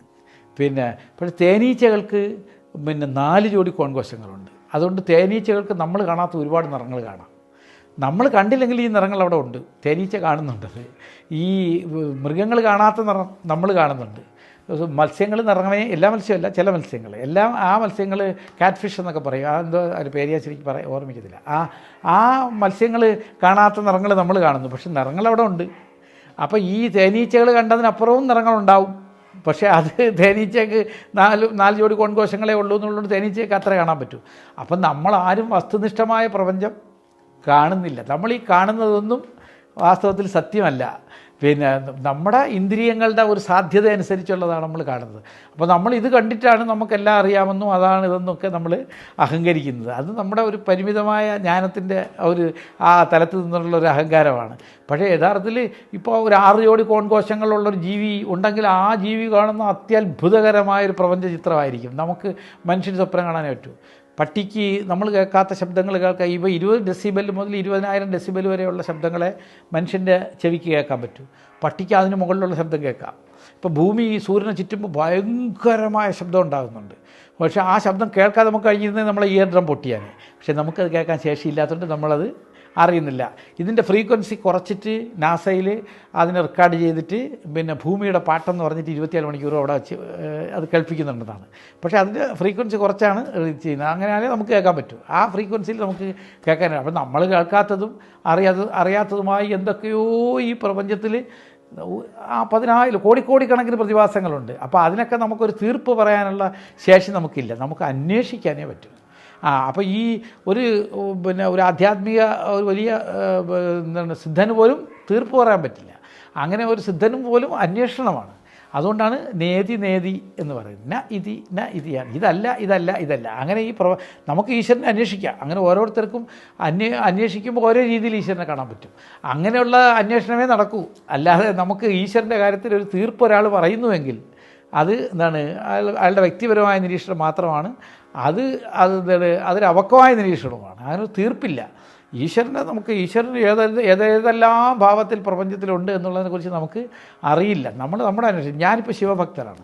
ഞാൻ വിശ്വസിക്കുന്നത് പ്രപഞ്ചത്തിൽ എല്ലാം ശിവൻ്റെ ചൈതന്യമാണ്, ശിവൻ മാത്രമേ ഉള്ളൂ എന്നാണ് ഞാൻ വിശ്വസിക്കുന്നത്. വിശ്വാസമല്ല, എൻ്റെ ഒരു പരിമിതമായിട്ടുള്ള ഒരു എക്സ്പീരിയൻസിൽ നിന്നാണ് ഞാൻ ആദ്യം വായിച്ചത് എനിക്ക് തോന്നുന്നത് ബൈബിളാണ്. പിന്നെ ഞാൻ വായിച്ച ഖുറാനാണ്. മൂന്നാമതാണ് ഞാൻ ഗീത വായിക്കുന്നത്. പിന്നെ ഞാൻ പല കിട്ടാവുന്ന ഇതുകളൊക്കെ വായിച്ചു. പക്ഷേ ഇതെല്ലാം വായിച്ച് ഇതെല്ലാ അന്വേഷണങ്ങളും നടത്തി അന്ന് ഞാൻ ഏതെങ്കിലും ഒരു മതത്തിലൂടെയല്ല ഞാൻ ഈശ്വരനെ അന്വേഷിക്കാൻ ശ്രമിച്ചത്. പക്ഷേ നിരന്തരമായി ഞാൻ നടത്തിയ അന്വേഷണത്തിൽ ഞാൻ അവസാനം എത്തിച്ചേർന്നൊരു നിഗമനമാണ് ശിവൻ. അപ്പം ഞാൻ വിചാരിക്കുന്നത് ശിവമാണ് പ്രപഞ്ചം എന്ന് പറയുന്നത് ആ ശിവമാണ്. ബാക്കി ഈ കാണുന്ന എല്ലാ മതങ്ങളും എല്ലാ ഈശ്വരവിശ്വാസികളും ഏറിയോ മറിഞ്ഞോ കറങ്ങിയോ തിരിഞ്ഞോ ശിവനെയാണ് ആരാധിക്കുന്നത്. പല പേരുകളിൽ ആരാധിക്കുന്നു എന്നേ ഉള്ളൂ. അപ്പോൾ കവിയും സൂക്ഷ്മമായിട്ടുള്ള അന്വേഷണത്തിൽ ശിവനിൽ തന്നെ എത്തിച്ചേരണമെന്നില്ല. അത് പിന്നെ മറ്റൊരു പേരിൽ എത്തിച്ചേർന്നതുകൊണ്ട് തെറ്റുമില്ല. പക്ഷേ അതൊക്കെ ഓരോരുത്തരുടെയും സൗകര്യം പോലെ. പക്ഷേ കവിതയിലെ സൂക്ഷ്മ അന്വേഷണത്തിൽ കവികളെല്ലാം വയസ്സാകുമ്പോൾ പിന്നെ എഴുതുന്നതെല്ലാം ആത്മീയ കവിതകളാണ്. ഇപ്പോൾ ബാലചന്ദ്രൻ ചുള്ളിക്കാടിൻ്റെ കവിതകൾ ഇപ്പോൾ വായിച്ച നിറച്ച ആത്മീയതയാണ്. പണ്ട് പിന്നെ എന്താണ് കൂലിപ്പണിക്കാരൻ്റെ ചിരി എന്നൊക്കെ പറയുന്ന കവിതയുണ്ട് ബാലൻ ചുള്ളിക്കാട്. അതിലൊക്കെ ഭയങ്കരമായിട്ട് ശബരിമല പോകുന്നതിനെ കളിയാക്കുന്നുണ്ട് ചുള്ളിക്കാട്. കളിയാക്കിയിട്ട് അവസാനം ആ കവിത തന്നെ മാറ്റി പറയുന്നുണ്ട്. ഒരു ദിനം മാലയും കരിവുണ്ടുമായി നീ ശരണം വിളിച്ചു കൊണ്ടെത്തി കലി കയറി നിന്നോട് ചൊല്ലി ഞാൻ ദൈവങ്ങൾ ഉപരിവർഗത്തിൻ്റെ മിഥ്യ. പിന്നെ അപ്പോൾ അയാൾ അതിൽ ഉള്ള അയ്യപ്പൻ മറുപടി പറയുന്നുണ്ട്. കുഞ്ഞെ ചെറുപ്പത്തിൽ ഇതിലപ്പുറം തോന്നും എന്നോളമായാലടങ്ങും പരിഹാസമോ പതിവ് ചിരിയുമായ ഉച്ചത്തിൽ ശരണം വിളിച്ചു നീ പോയി എന്ന് പറഞ്ഞിട്ട് ആ ഒരു കവിതയിൽ അദ്ദേഹം പറയുന്നുണ്ട്. പക്ഷേ അതിൽ തന്നെയും ആത്മീയതയുടെ ഒരു ലക്ഷണം ഉണ്ട് ചുള്ളിക്കാടിൻ്റെ ആ വരിയിൽ തന്നെ. പക്ഷേ എങ്കിലും ഇപ്പോൾ എഴുതുന്ന മൊത്തം ആത്മീയതയാണ്. കാര്യത്തിൽ ഒരു പ്രായമൊക്കെ കഴിയുമ്പോൾ പിന്നെ മരണഭീതിയും കാര്യങ്ങളൊക്കെ വരുമ്പോഴത്തേക്ക് അന്വേഷണത്തിൻ്റെ ഒരു തലം മാറും. അപ്പോൾ അങ്ങനെ വരുമ്പോൾ കൂടുതൽ ആത്മീയ അന്വേഷണങ്ങളിലേക്ക് പോകും. പക്ഷേ നമ്മളൊരു സത്യസന്ധമായ അന്വേഷണങ്ങൾ നടത്തി കഴിഞ്ഞാൽ തീർച്ചയായിട്ടും ഇപ്പോൾ എന്നെ സംബന്ധിച്ച് ഇപ്പോൾ പണ്ട് ഞാൻ ഈശ്വരനില്ലെന്നൊക്കെ പരസ്യമായി പറയുമായിരുന്നു. എനിക്കതിൽ ഒരു അന്നത്തെ എൻ്റെ ആ പറച്ചിൽ എനിക്ക് ഇന്ന് ദുഃഖമില്ല. കാര്യം അന്നത്തെ എൻ്റെ അപക്വമായിട്ടുള്ള ഒരു വീക്ഷണം ഈശ്വരനത് ക്ഷമിക്കും എന്നുള്ള അപ്പോൾ ഈശ്വരനില്ലെന്ന് ഒരാൾ പറയുന്നു എന്ന് പറഞ്ഞാൽ അയാളെ ഈശ്വരൻ ശിക്ഷിക്കുകയൊന്നുമില്ല. അതും അതാണ് അയാളുടെ പ്രപഞ്ചത്തിലുള്ള അയാളുടേതായ ഒരു നിഗമനം മാത്രമാണ്. ഈശ്വരനായ അത്തരക്കാരോട് പ്രത്യേക പകയൊന്നുമില്ല. ഇപ്പോൾ EMS നമ്പൂതിരിപ്പാട് ഈശ്വര വിശ്വാസിയല്ലായിരുന്നു. പക്ഷേ നല്ല സുഖമരണവും നല്ല സുഖജീവിതവുമാണ് പുള്ളിക്ക് കിട്ടിയത്. അപ്പോൾ ഈശ്വര വിശ്വാസം ഇല്ല എന്നുള്ളത് കൊണ്ട് അയാളെ ദൈവം ശിക്ഷിക്കാനൊന്നും പോകുന്നില്ല. പക്ഷേ സത്യസന്ധമായിട്ട് ഈ പ്രപഞ്ചത്തെയും ഈ കാര്യങ്ങളെയൊക്കെ അന്വേഷിക്കുന്ന ഒരാൾ അവസാനം ഈശ്വരനിലെത്തി ചേരും എന്നുള്ളതാണ് എൻ്റെ അഭിപ്രായം. അപ്പോൾ കവിതയുടെ ലോകത്തിലെ വലിയ കവികളെല്ലാം എന്താണ് ആത്മീയവാദികളാണ്. ഇപ്പോൾ ഇംഗ്ലീഷിലെ പിന്നെ WB Yeats, William Butler Yeats, അദ്ദേഹം ഭയങ്കര ആത്മീയവാദി ആയിരുന്നു എന്ന് മാത്രമല്ല ടാഗോറിൻ്റെ വലിയ ആരാധകനായിരുന്നു. അദ്ദേഹമാണ് ടാഗോർ നോബൽ സമ്മാനം വാങ്ങിച്ചു കൊടുക്കുന്നത്. യേറ്റ്സ് ഇല്ലായിരുന്നെങ്കിൽ ടാഗോർ നോബൽ സമ്മാനം കിട്ടില്ല. യേറ്റ്സാണ് സ്വീഡിഷ് അക്കാഡമിയുടെ മുമ്പിൽ വാദിച്ച് പിന്നെ ടാഗോർ നോബൽ സമ്മാനം വാങ്ങിച്ച് കൊടുക്കുന്നത്. യേറ്റ്സിന് കിട്ടിയത് പിന്നും 10 വർഷം കഴിഞ്ഞാണ്. 23-നാണ്. ടാഗോറിന് 1913 കിട്ടി. യേറ്റ്സിന് 23-നാണ് കിട്ടുന്നത്. യേറ്റ്സ് അദ്ദേഹത്തിൻ്റെ പേര് ഞാനിപ്പോൾ ഓർമ്മിക്കുന്നില്ല. ഒരു ഇന്ത്യൻ സ്വാമിയുടെ പിന്നെ ശിഷ്യനായിരുന്നു. അവസാന കാലത്ത് യേറ്റ്സ് വില കൊടുത്തൊരു ദ്വീപൊക്കെ വാങ്ങിച്ച് ഈ ഇന്ത്യക്കാരനായ സ്വാമിയെ അവിടെ കൊണ്ട് താമസിപ്പിച്ച് അദ്ദേഹത്തോടൊപ്പം അവിടെ താമസിക്കുകയായിരുന്നു. പിന്നെ അതുപോലെ തന്നെ ടാഗോർ, അതുപോലെ പിന്നെ നോബൽ സമ്മാനം കിട്ടിയ കരീബിയൻ കവി ഡെറിക് വാൽക്കോട്ട്, എല്ലാ ലോകത്തിലെ വിശ്വപ്രസിദ്ധരായ ഈ നോബൽ സമ്മാനമൊക്കെ നേടിയ ടോൾസ്റ്റോയി, എല്ലാവരും ഇന്ത്യൻ ആത്മീയതയുടെ വലിയ ആരാധകരുമാണ്. എല്ലാവരും 99% ലോക കവികളൊക്കെ ഇന്ത്യൻ ആത്മീയതയുടെ ആരാധകരുമാണ്. അവരെല്ലാം അവസാനം ഈശ്വരനിൽ എത്തിച്ചേർന്നവരാണ്. പിന്നെ വലിയ വലിയ ശാസ്ത്രജ്ഞന്മാരും അങ്ങനെയാണ്. ശാസ്ത്രജ്ഞന്മാരിൽ വിരലുണ്ടാവുന്നവർ മാത്രമേ നിരീശ്വരവാദികളുള്ളൂ. ഇപ്പോൾ സ്റ്റീവൻ ഹോക്കിങ് നിരീശ്വരവാദിയാണ്. നമുക്കറിയാവുന്ന സ്റ്റീവൻ ഹോക്കിങ് വലിയ ശാസ്ത്രജ്ഞനല്ല. അദ്ദേഹം ഒരു ശാസ്ത്രലേഖകനാണ്. ശാസ്ത്രജ്ഞൻ തന്നെയാണ്. പക്ഷേ എങ്കിലും അദ്ദേഹം കൂടുതലും ശാസ്ത്രത്തെക്കുറിച്ച് എഴുതുന്ന ഒരാളാണ്. ഇപ്പോൾ ഒരു പേര് പറയും പോപ്പുലർ സയൻസാണ് അദ്ദേഹത്തിൻ്റെ. പക്ഷേ വലിയ വലിയ ശാസ്ത്രജ്ഞന്മാരിൽ വലിയ 99% ആൾക്കാരും ഈശ്വരവിശ്വാസികൾ. നമ്മുടെ സോമനാഥ് ഡയറക്ടർ പറയുന്ന കണ്ടില്ലേ, ഈശ്വരവിശ്വാസികളാണ്. കാരണം നമുക്കറിയാം മനുഷ്യൻ്റെ നിസ്സാരത നമുക്ക് ബോധ്യപ്പെടും. പിന്നെ നമ്മൾ ഈശ്വരനുമായിട്ട് കൂടുതൽ അടുക്കുമ്പോൾ നമുക്ക് പേഴ്സണലായ അനുഭവങ്ങളും ഉണ്ടാവും. നമുക്ക് വ്യക്തിപരമായിട്ടൊക്കെ തന്നെ പിന്നെ ഉള്ള ഈശ്വര അനുഭവങ്ങൾ നമുക്ക് ഉണ്ടാകുമ്പോൾ നമുക്ക് പിന്നെ നമ്മുടെ വിശ്വാസം ഉറയ്ക്കും. കാര്യം എന്ന് പറയുമ്പോഴത്തേക്ക് നമ്മൾ അകന്നകന്ന് നിൽക്കുന്നതോറും നമുക്ക് ഈ അത്തരം അനുഭവങ്ങൾ വളരെ കുറവായിരിക്കും. പക്ഷേ നമ്മൾ കൂടുതൽ അടുക്കുമ്പോഴത്തേക്ക് നമുക്ക് മനസ്സിലാവും നമ്മുടെ എല്ലാ ആഗ്രഹങ്ങളും സാധിച്ചു തരുന്ന ഒരു ഈശ്വരനും ഉണ്ട് എന്ന് നമുക്ക് പിടികിട്ടും.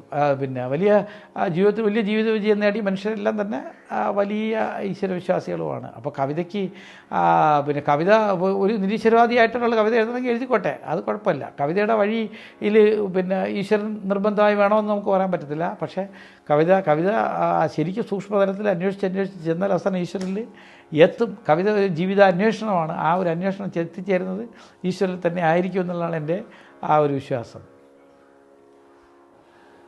അങ്ങയുടെ ഏതെങ്കിലും ഓർമ്മയുള്ള കവിത ഒന്ന് ചൊല്ലാം. ഞാൻ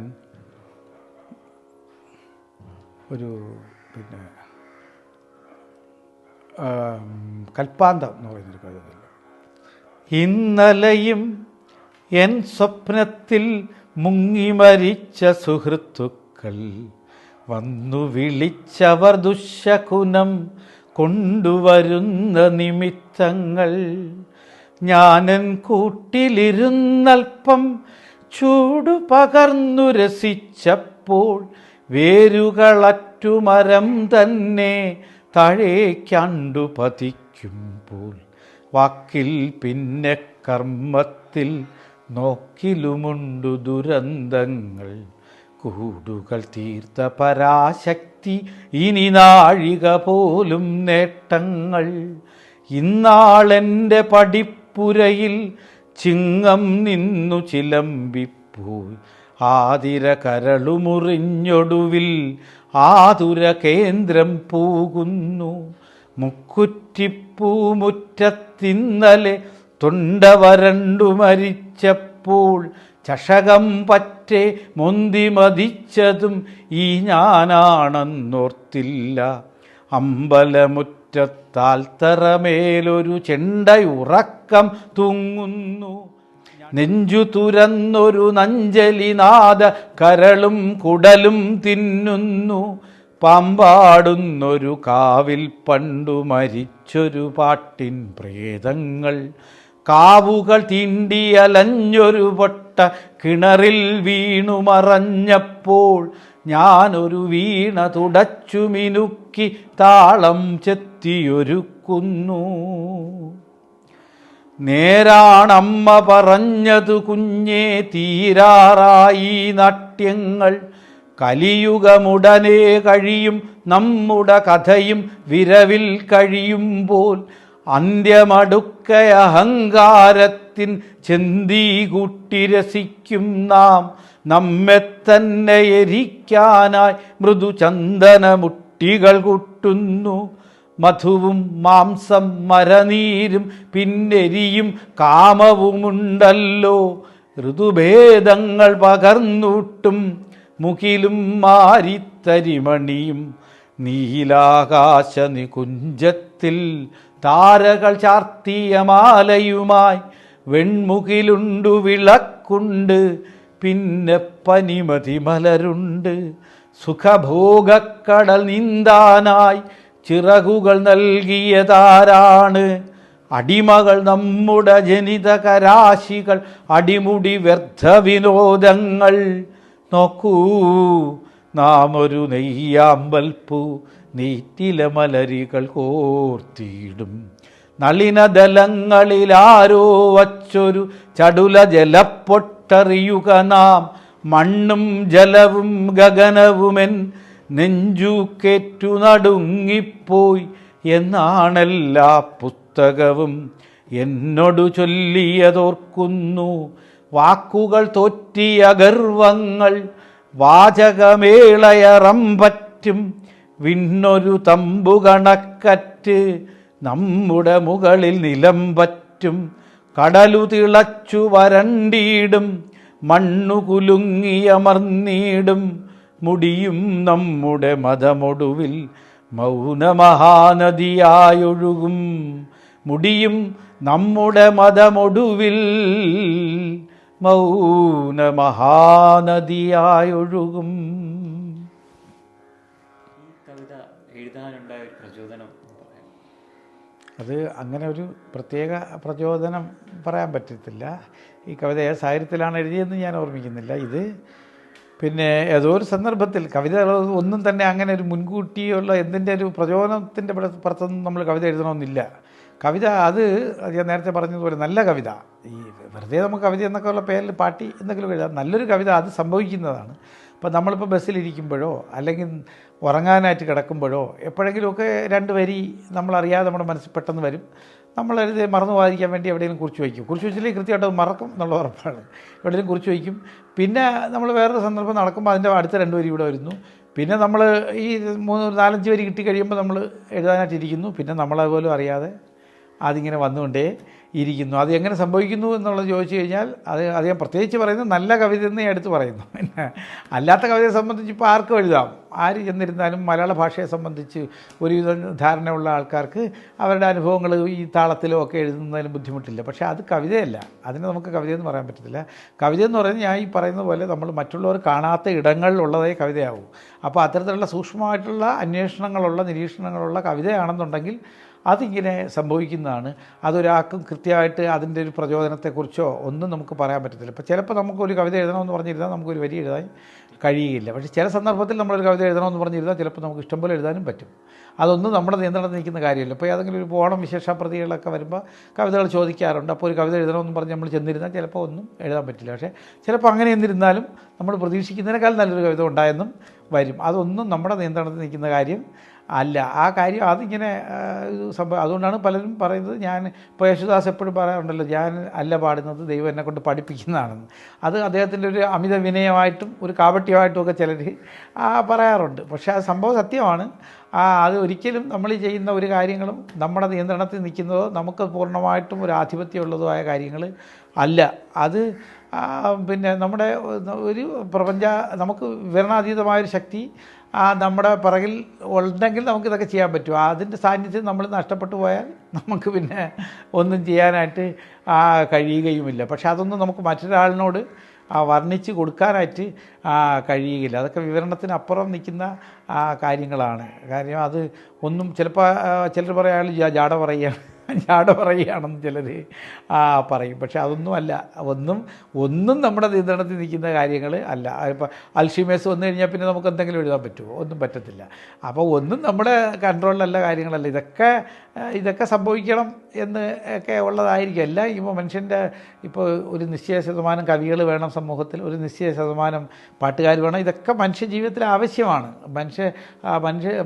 മനുഷ്യൻ്റെ സാമൂഹ്യ ജീവിതം ആനന്ദപ്രദമാക്കുന്നതിന് വേണ്ടി അപ്പോൾ ആരോ നിശ്ചയിക്കുന്നു, ഇത്ര പേര് പോയി കവിത എഴുതട്ടെ, ഇത്ര പേര് പോയി പാട്ട് പാടട്ടെ എന്നൊക്കെ നിശ്ചയിക്കുന്നു എന്നുള്ളതാണ്.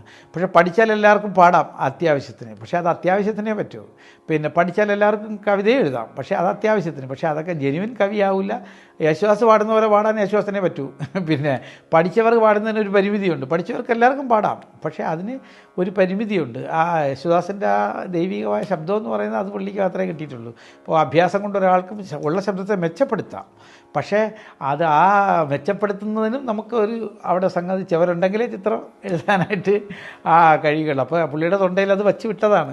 പിന്നെ ഇത് മറ്റുള്ളവർക്ക് അത് പിന്നെ ഈ പരിശീലനം കൊണ്ട് എല്ലാവർക്കും കുറേയൊക്കെ ചെയ്യാൻ പറ്റും, ഏത് കാര്യവും ചെയ്യാൻ പറ്റും. പക്ഷേ ആ പരിശീലനം കൊണ്ട് ചെയ്യുന്നതും നൈസർഗികമായ സിദ്ധി കൊണ്ട് ചെയ്യുന്നതും രണ്ടും രണ്ടാണ്. അതിൻ്റെ വ്യത്യാസം തീർച്ചയായിട്ടും ഉണ്ടാവും. അങ്ങയുടെ കാഴ്ചപ്പാടനുസരിച്ച് കവിയിലാണോ കവിത നിലനിൽക്കുന്നത്, അതോ പ്രപഞ്ചത്തിലാണോ? അതങ്ങനെ ഒരു ചോദ്യം തന്നെ അപ്രസക്തമാണ്. കാര്യം എല്ലാം പ്രപഞ്ചത്തിൽ തന്നെയാണ് നിലനിൽക്കുന്നത്. ഒന്നും ആരില്ലല്ലോ. ഇപ്പോൾ സാധാരണ പറയാറുണ്ടല്ലോ ഈ ശില്പത്തിനെ പറ്റി എല്ലാവരും പൊതുവേ പറയുന്നത്, ആരാണ് ആദ്യം പറഞ്ഞതെന്ന് എനിക്ക് അറിഞ്ഞൂടോ, പൊതുവെ എല്ലാവരും പറയാറുള്ളൊരു കാര്യം ഇവിടെ എന്താണ്, ഈ എല്ലാ കല്ലിലും ഒരു ശില്പമുണ്ട്, ശില്പം അല്ലാത്തതൊക്കെ എടുത്ത് കളയുന്നതേ ശില്പി ചെയ്യുന്നുള്ളതെന്ന്. അതുപോലെ ഈ ജീവിതത്തിൽ ഇപ്പോൾ ആശാൻ നരജീവിതമാം വേദനയ്ക്ക് ഒരു മട്ട അർഭകര ഔഷധങ്ങൾ താൻ എന്ന് ആശാൻ എഴുതി. പിന്നെ ചിന്താവിഷ്ടാസ്യതയിലാണെന്ന് തോന്നുന്നു. പിന്നെ മനുഷ്യജീവിതമാകുന്ന വേദനയ്ക്ക് കുട്ടികൾ ഒരു ഔഷധമാണ്. പക്ഷേ അതെല്ലാവരും ജീവിതത്തിൽ അനുഭവിക്കുന്നൊരു കാര്യമാണ്. നമുക്കെല്ലാം അങ്ങനെയാണ്. കുഞ്ഞുങ്ങളുണ്ടാകുമ്പോൾ നമുക്ക് വലിയ സന്തോഷമാണ്. കുട്ടികളുടെ ഓട്ടവും ചാട്ടവും കളിയൊക്കെ കണ്ടുകൊണ്ടിരിക്കുമ്പോൾ നമുക്ക് വലിയ ആനന്ദമാണ്. പക്ഷേ അത് അവിടെ ഉണ്ട്. പക്ഷേ ആശാനാണത് കണ്ടെത്തിയത്. അതിന് മുൻപാരും അത് പറഞ്ഞില്ല. പിന്നെ പക്ഷേ അത് നമ്മളെല്ലാം അനുഭവിക്കുന്നു. അപ്പോൾ ആശാൻ എഴുതിയത് കാണുമ്പോൾ നമ്മൾ അയ്യോ ശരിയായിരുന്നല്ലോ, ഇതെനിക്ക് എഴുതാമായിരുന്നല്ലോ കാര്യം എന്ന് പറയുമ്പോഴത്തേക്ക് അങ്ങനെ ഉണ്ടല്ലോ. പക്ഷേ അത് നമ്മൾ കണ്ടില്ല, ആശാൻ അത് നോക്കി കണ്ടു. അപ്പോൾ എല്ലാം ഇങ്ങനെ നിൽക്കുകയാണ്. ഇപ്പോൾ ഇന്ന് ഭാഷ ഇത് അപൂർണ്ണമങ്ങഹോ വന്നുപോകും പിഴയും അർത്ഥശങ്കയാൽ പിന്നെ എന്നും ആശാൻ എഴുതി. ഇന്ന് ഭാഷ അപൂർണമാണ്. ചിലപ്പോൾ ചില സംഭവങ്ങൾ നമുക്ക് ഭാഷ കൊണ്ട് പറയാൻ പറ്റില്ല. ചില ആനന്ദങ്ങൾ, ചില ദുഃഖങ്ങൾ ഒക്കെ നമുക്ക് നമ്മൾ ഇന്ന് ഉപയോഗിക്കുന്ന ഭാഷയിൽ അതിന് വാക്കില്ല. ഇപ്പോൾ വിവേകാനന്ദൻ തന്നെ പറഞ്ഞിട്ടുള്ള ആനന്ദം എന്നുള്ളതിന് ഇംഗ്ലീഷിൽ വാക്കില്ല. ഇംഗ്ലീഷിൽ സന്തോഷത്തിനേ വാക്കുള്ളൂ. ഹാപ്പിനെസ്, എക്സ്റ്റസി, ഡിലൈറ്റ്സ് എന്നൊക്കെ പറയുന്നതെല്ലാം സന്തോഷമാണ്. പക്ഷേ ആനന്ദം എന്ന് നമ്മൾ ഇന്ത്യക്കാർ പറയുന്നതിന് ഇംഗ്ലീഷിൽ വാക്കില്ല. കാരണം ആനന്ദം എന്ന് പറയുന്നത് ഈ സന്തോഷത്തിൻ്റെയൊക്കെ എത്രയോ മടങ്ങ് അപ്പുറത്തുള്ളൊരു സംഗതിയാണ്. അത് അനുഭവിക്കുന്ന ഒരാൾക്ക് മാത്രമേ അത് മനസ്സിലാവുന്നതാണെന്ന്. പക്ഷേ അത് ഇംഗ്ലീഷുകാരൻ അനുഭവിച്ചിട്ടില്ല എന്നുള്ളതുകൊണ്ട് അവരുടെ ഭാഷയിൽ അതിന് വാക്കില്ല എന്ന് പറയും. അതുപോലെ ഈ ചില കാര്യങ്ങൾ നമുക്ക് പ്രകടിപ്പിക്കാനായിട്ട് ഈ നിലവിലുള്ള ഭാഷയ്ക്ക് പറ്റില്ല. അപ്പോൾ ഫിസിക്സിൻ്റെ തന്നെ ഏറ്റവും ലേറ്റസ്റ്റ് ആയിട്ടുള്ള പിന്നെ ഇന്നോവേഷൻസ് ഒന്നും നമുക്ക് വിവരിക്കാൻ പറ്റില്ല ശാസ്ത്രത്തിൻ്റെ കാര്യം എന്ന് പറയുമ്പോൾ ഇന്നത്തെ ഭാഷയെ കൊണ്ട് ആ കാര്യങ്ങൾ പറയത്തില്ല സമൂഹത്തോട്. കാരണം ഈ ഹൈസൻബർഗിൻ്റെയും പുതിയ ആ ശാസ്ത്രത്തിൻ്റെ കണ്ടുപിടുത്തങ്ങൾ പലതും, ഫിസിക്സിലെ കണ്ടുപിടുത്തങ്ങൾ പലതും നിലവിലുള്ള ഭാഷ കൊണ്ട് വിവരിക്കാൻ പറ്റാത്തതാണ്. അപ്പോൾ അതെങ്ങനെ മറ്റോട് പറയും? ഇങ്ങനെ പറയാൻ പറ്റും, നിലവിലുള്ള ഭാഷ കൊണ്ട് ഇത് വിവരിക്കത്തില്ല. അപ്പോൾ ആ കാര്യങ്ങളൊക്കെ പിന്നെ ഇവിടെ പ്രപഞ്ചത്തിൽ പണ്ടേ ഉണ്ട്, പക്ഷേ അത് ആശാൻ അന്നേ കണ്ടു. മനസ്സിലായില്ലേ? അപ്പോൾ അങ്ങനെയുള്ള ഇതുകൾ പിന്നെ എല്ലാ പ്രപഞ്ചത്തിലുള്ളതാണ്. അപ്പോൾ ഇനി ആശാൻ കണ്ടതുകൊണ്ട് തീർന്നോ? ഇല്ല, ഇനി എന്തൊക്കെയോ കാര്യങ്ങൾ, എത്രയോ കാര്യങ്ങൾ പ്രപഞ്ചത്തിൽ ബാക്കി കിടക്കുന്നു. അതിങ്ങനെ ഓരോരുത്തരായിട്ട് കണ്ട് ഇരിക്കുകയാണ്. ഇനി 10,000 ലക്ഷം കവികൾ വന്ന് കണ്ടാലും തീരാതെ അവിടെ ഉണ്ട്. അപ്പോൾ എല്ലാ പ്രപഞ്ചത്തിൽ തന്നെ ഉള്ളതാണ്. അത് അന്വേഷിച്ച് കണ്ടെത്തുന്ന ജോലിയെ നമുക്കുണ്ട്. എല്ലാം കവിതയെന്നല്ല, എല്ലാം പ്രപഞ്ചത്തിൽ ഉള്ളത് തന്നെ. നമ്മളൊന്നും എങ്ങൊന്നും കൊണ്ടുവരുന്നില്ല, നമുക്ക് ആക്കെ കൊണ്ടുവരാനുള്ള കഴിവുമില്ല. നമുക്കിത് അവിടെ നിന്ന് ഇങ്ങോട്ട് എടുക്കാനേ പറ്റുകയുള്ളൂ. കവികൾ ദീർഘദൃഷ്ടികളുള്ളവരാണെന്ന് പറയാനുള്ള കാരണം എന്താണ്? കവികളും ശാസ്ത്രജ്ഞന്മാരും എല്ലാവരും ഒരേപോലത്തെ ജനിസിൽപ്പെട്ടവരാണ്. കാര്യം എല്ലാവരും നിരീക്ഷിക്കുകയാണ്. നല്ല നിരീക്ഷണം ഉണ്ടെങ്കിലേ നല്ല കവിത ഉണ്ടാവും, നല്ല നിരീക്ഷണം ഉണ്ടെങ്കിലേ നല്ല ശാസ്ത്രജ്ഞനും ഉണ്ടാവും. അപ്പോൾ ഇതൊക്കെ തന്നെ ശാസ്ത്രജ്ഞനും കവികളും രണ്ട് കാര്യമല്ല ചെയ്യുന്നത്. പക്ഷേ ശാസ്ത്രജ്ഞൻ അയാളുടേതായിട്ടുള്ള ചില ഉപകരണങ്ങൾ വെച്ച് നിരീക്ഷിക്കുന്നു, കവി തൻ്റേതായിട്ടുള്ള വഴികളിലൂടെ നിരീക്ഷിക്കുന്നു എന്നേ ഉള്ളൂ. രണ്ട് കൂട്ടരും നിരീക്ഷിക്കുക തന്നെയാണ്. അപ്പോൾ അതുകൊണ്ട് അങ്ങനെയുള്ള നിരീക്ഷണത്തിൽ കവികൾ പല കാര്യവും മുൻകൂട്ടി കാണും. ഉദാഹരണത്തിന് ഇപ്പം മാൻ ഇൻ ദ മൂൺ എന്ന് പറഞ്ഞിട്ട് ശരിക്കും ആ പേര് കറക്റ്റായി ഓർമ്മിക്കുന്നില്ല, മെൻ ഇൻ ദ മൂൺ ആണെന്ന് തോന്നുന്നു. പിന്നെ ഇദ്ദേഹത്തിൻ്റെ ആരുടെ H.G. വെൽസിൻ്റെ ഒരു പുസ്തകമുണ്ട്. മനുഷ്യൻ ചന്ദ്രനിൽ ഇറങ്ങുന്നതിനും ഏകദേശം 1964 63 64 മനുഷ്യൻ ചന്ദ്രനിൽ ഇറങ്ങുന്നത്. പക്ഷേ മനുഷ്യൻ ചന്ദ്രനിൽ ഇറങ്ങുന്നതിനും ഏകദേശം ഒരു 63 വർഷം മുമ്പാണ് വെൽസ് ഈ പുസ്തകം എഴുതുന്നത്, മെൻ ഇൻ ദ മൂൺ എന്ന് പറഞ്ഞിട്ട്. പക്ഷേ വെൽസിന് മുമ്പ് ഒരു 10-20 കൊല്ലം മുമ്പ് അമേരിക്കയിലെ ഒരു ബാലസാഹിത്യകാരൻ മനുഷ്യൻ ചന്ദ്രനിൽ ഇറങ്ങുന്നതിനെക്കുറിച്ചൊരു പുസ്തകം എഴുതിയിട്ടുണ്ട്. അതിൻ്റെ പേര് ഞാനിപ്പോൾ ഓർമ്മിക്കുന്നില്ല. പിന്നെ അതിനെപ്പറ്റി ഞാൻ എഴുതിയിരുന്നു നേരത്തെ ഒരു സ്ഥലത്ത്, പക്ഷേ ഇപ്പോൾ പേര് മറന്നുപോയി. പിന്നെ ഉണ്ട് അങ്ങനെ ചന്ദ്രനിൽ ഇറങ്ങുന്നതിനെ പറ്റി എഴുതും. പക്ഷേ H.G. വെൽസ് കണ്ട ചന്ദ്രനെ അല്ല മനുഷ്യവിടെ പോയപ്പോൾ കണ്ടത്. H.G. വെൽസ് കണ്ട ചന്ദ്രനിൽ രാജാവൊക്കെ ഉണ്ട്. പക്ഷേ എങ്കിലും അത് പുള്ളിയുടെ ഭാവനയാണ്. പക്ഷേ മനുഷ്യൻ ചന്ദ്രനിൽ ഇറങ്ങുന്നതിന് അന്ന് ശാസ്ത്രജ്ഞന്മാരും വിചാരിച്ചിരുന്നില്ല. പക്ഷേ അന്ന് വെൽസ് അത് കണ്ടു. വെൽസിന് മുമ്പ് വേറെ 10-21 വർഷം മുമ്പ് വേറൊരാൾ അത് കണ്ടു. അപ്പോൾ അങ്ങനെ മനുഷ്യൻ ചന്ദ്രനിൽ ഇറങ്ങുന്നത്. ഇപ്പോൾ വാൽമീകി വിമാനം ഉണ്ടാക്കി, പക്ഷേ അത് വാൽമീകി മനസ്സുകൊണ്ടാണ് ഉണ്ടാക്കിയത്. വാൽമീകി വിമാനം ഉണ്ടാക്കി പിന്നെ 3500 വർഷം കഴിഞ്ഞാണ് റൈറ്റ് സഹോദരന്മാരുണ്ടാക്കുന്നത്.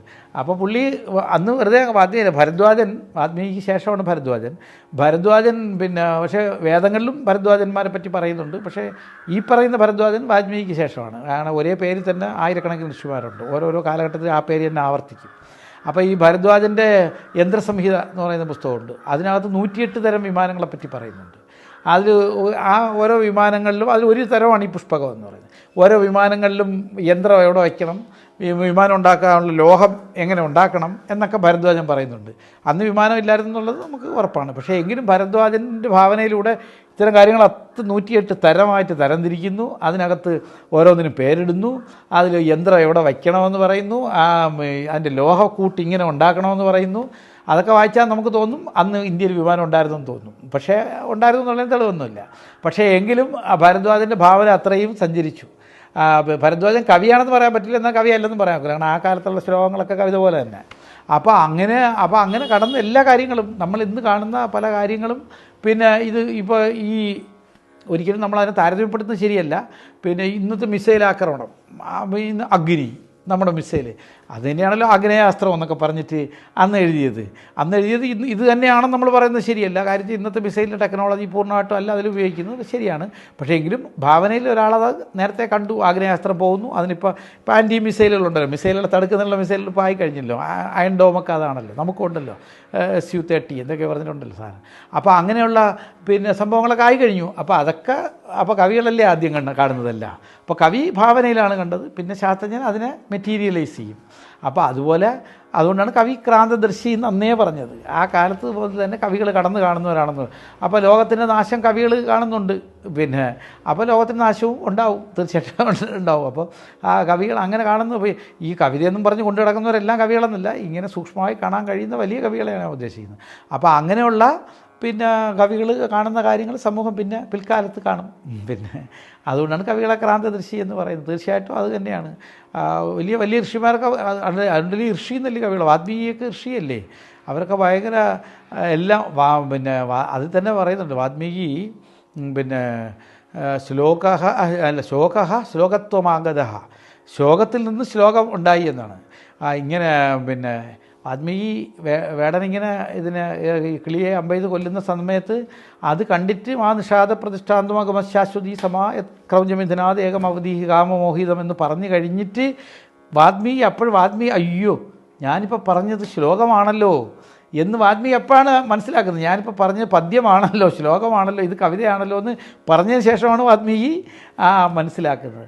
അപ്പോൾ അത്തരത്തിലെല്ലാം ഇങ്ങനെ മുൻകൂട്ടി കവികളിൽ സംഭവിക്കുന്നു. അപ്പോൾ ഒരു കവിയായ ഞാനിങ്ങനെ കവികളെ ഇങ്ങനെ പൊളിച്ച് പറയുന്നത് ശരിയല്ല എന്നുള്ളത് കൊണ്ട് പിന്നെ പക്ഷേ എങ്കിലും കവികളെല്ലാം ഇങ്ങനെ മുൻകൂട്ടി, അതുകൊണ്ട് കവികൾക്കൊരു പ്രാധാന്യമുണ്ട് സമൂഹത്തിൽ. നമ്മൾ ശ്രദ്ധിച്ചറിയാം. കാര്യം പറയുമ്പോഴത്തേക്ക് ഇപ്പോൾ വാൽമീകി ജീവിച്ചിരുന്ന കാലത്ത് വേറെ എന്തെല്ലാം കലാകാരന്മാരുണ്ടായിരുന്നിരിക്കണം, അവരെ ആരും നമുക്കറിയില്ലല്ലോ. വ്യാസൻ ജീവിച്ചിരുന്ന കാലത്തും ശില്പികളുണ്ടായിരുന്നിരിക്കണം, പാട്ടുകാരുണ്ടായിരിക്കണം, പക്ഷേ അവരാരെങ്കിലും നമുക്കറിയാമോ? ഇപ്പോൾ മോഹൻലാൽ ഇപ്പോൾ വലിയ ജനങ്ങൾക്ക് വലിയ ഇഷ്ടമാണ് മോഹൻലാൽ, അല്ലെങ്കിൽ ഇപ്പോൾ പൃഥ്വിരാജാണ് തിരക്കം. പക്ഷേ പൃഥ്വിരാജൊക്കെ 2 തലമുറ കഴിയുമ്പോൾ പോവും. ഇപ്പോൾ എത്രയോ പഴയ TR മഹാലിംഗം, NT ത്യാഗരാജൻ, ഇപ്പോൾ വൈക്കം വാസുദേവൻ നായർ, ഇവരൊക്കെ എൻ്റെ അച്ഛൻ്റെ കുട്ടിക്കാലത്ത് കേരളത്തിലെ പ്രമുഖ നടന്മാരാണ്.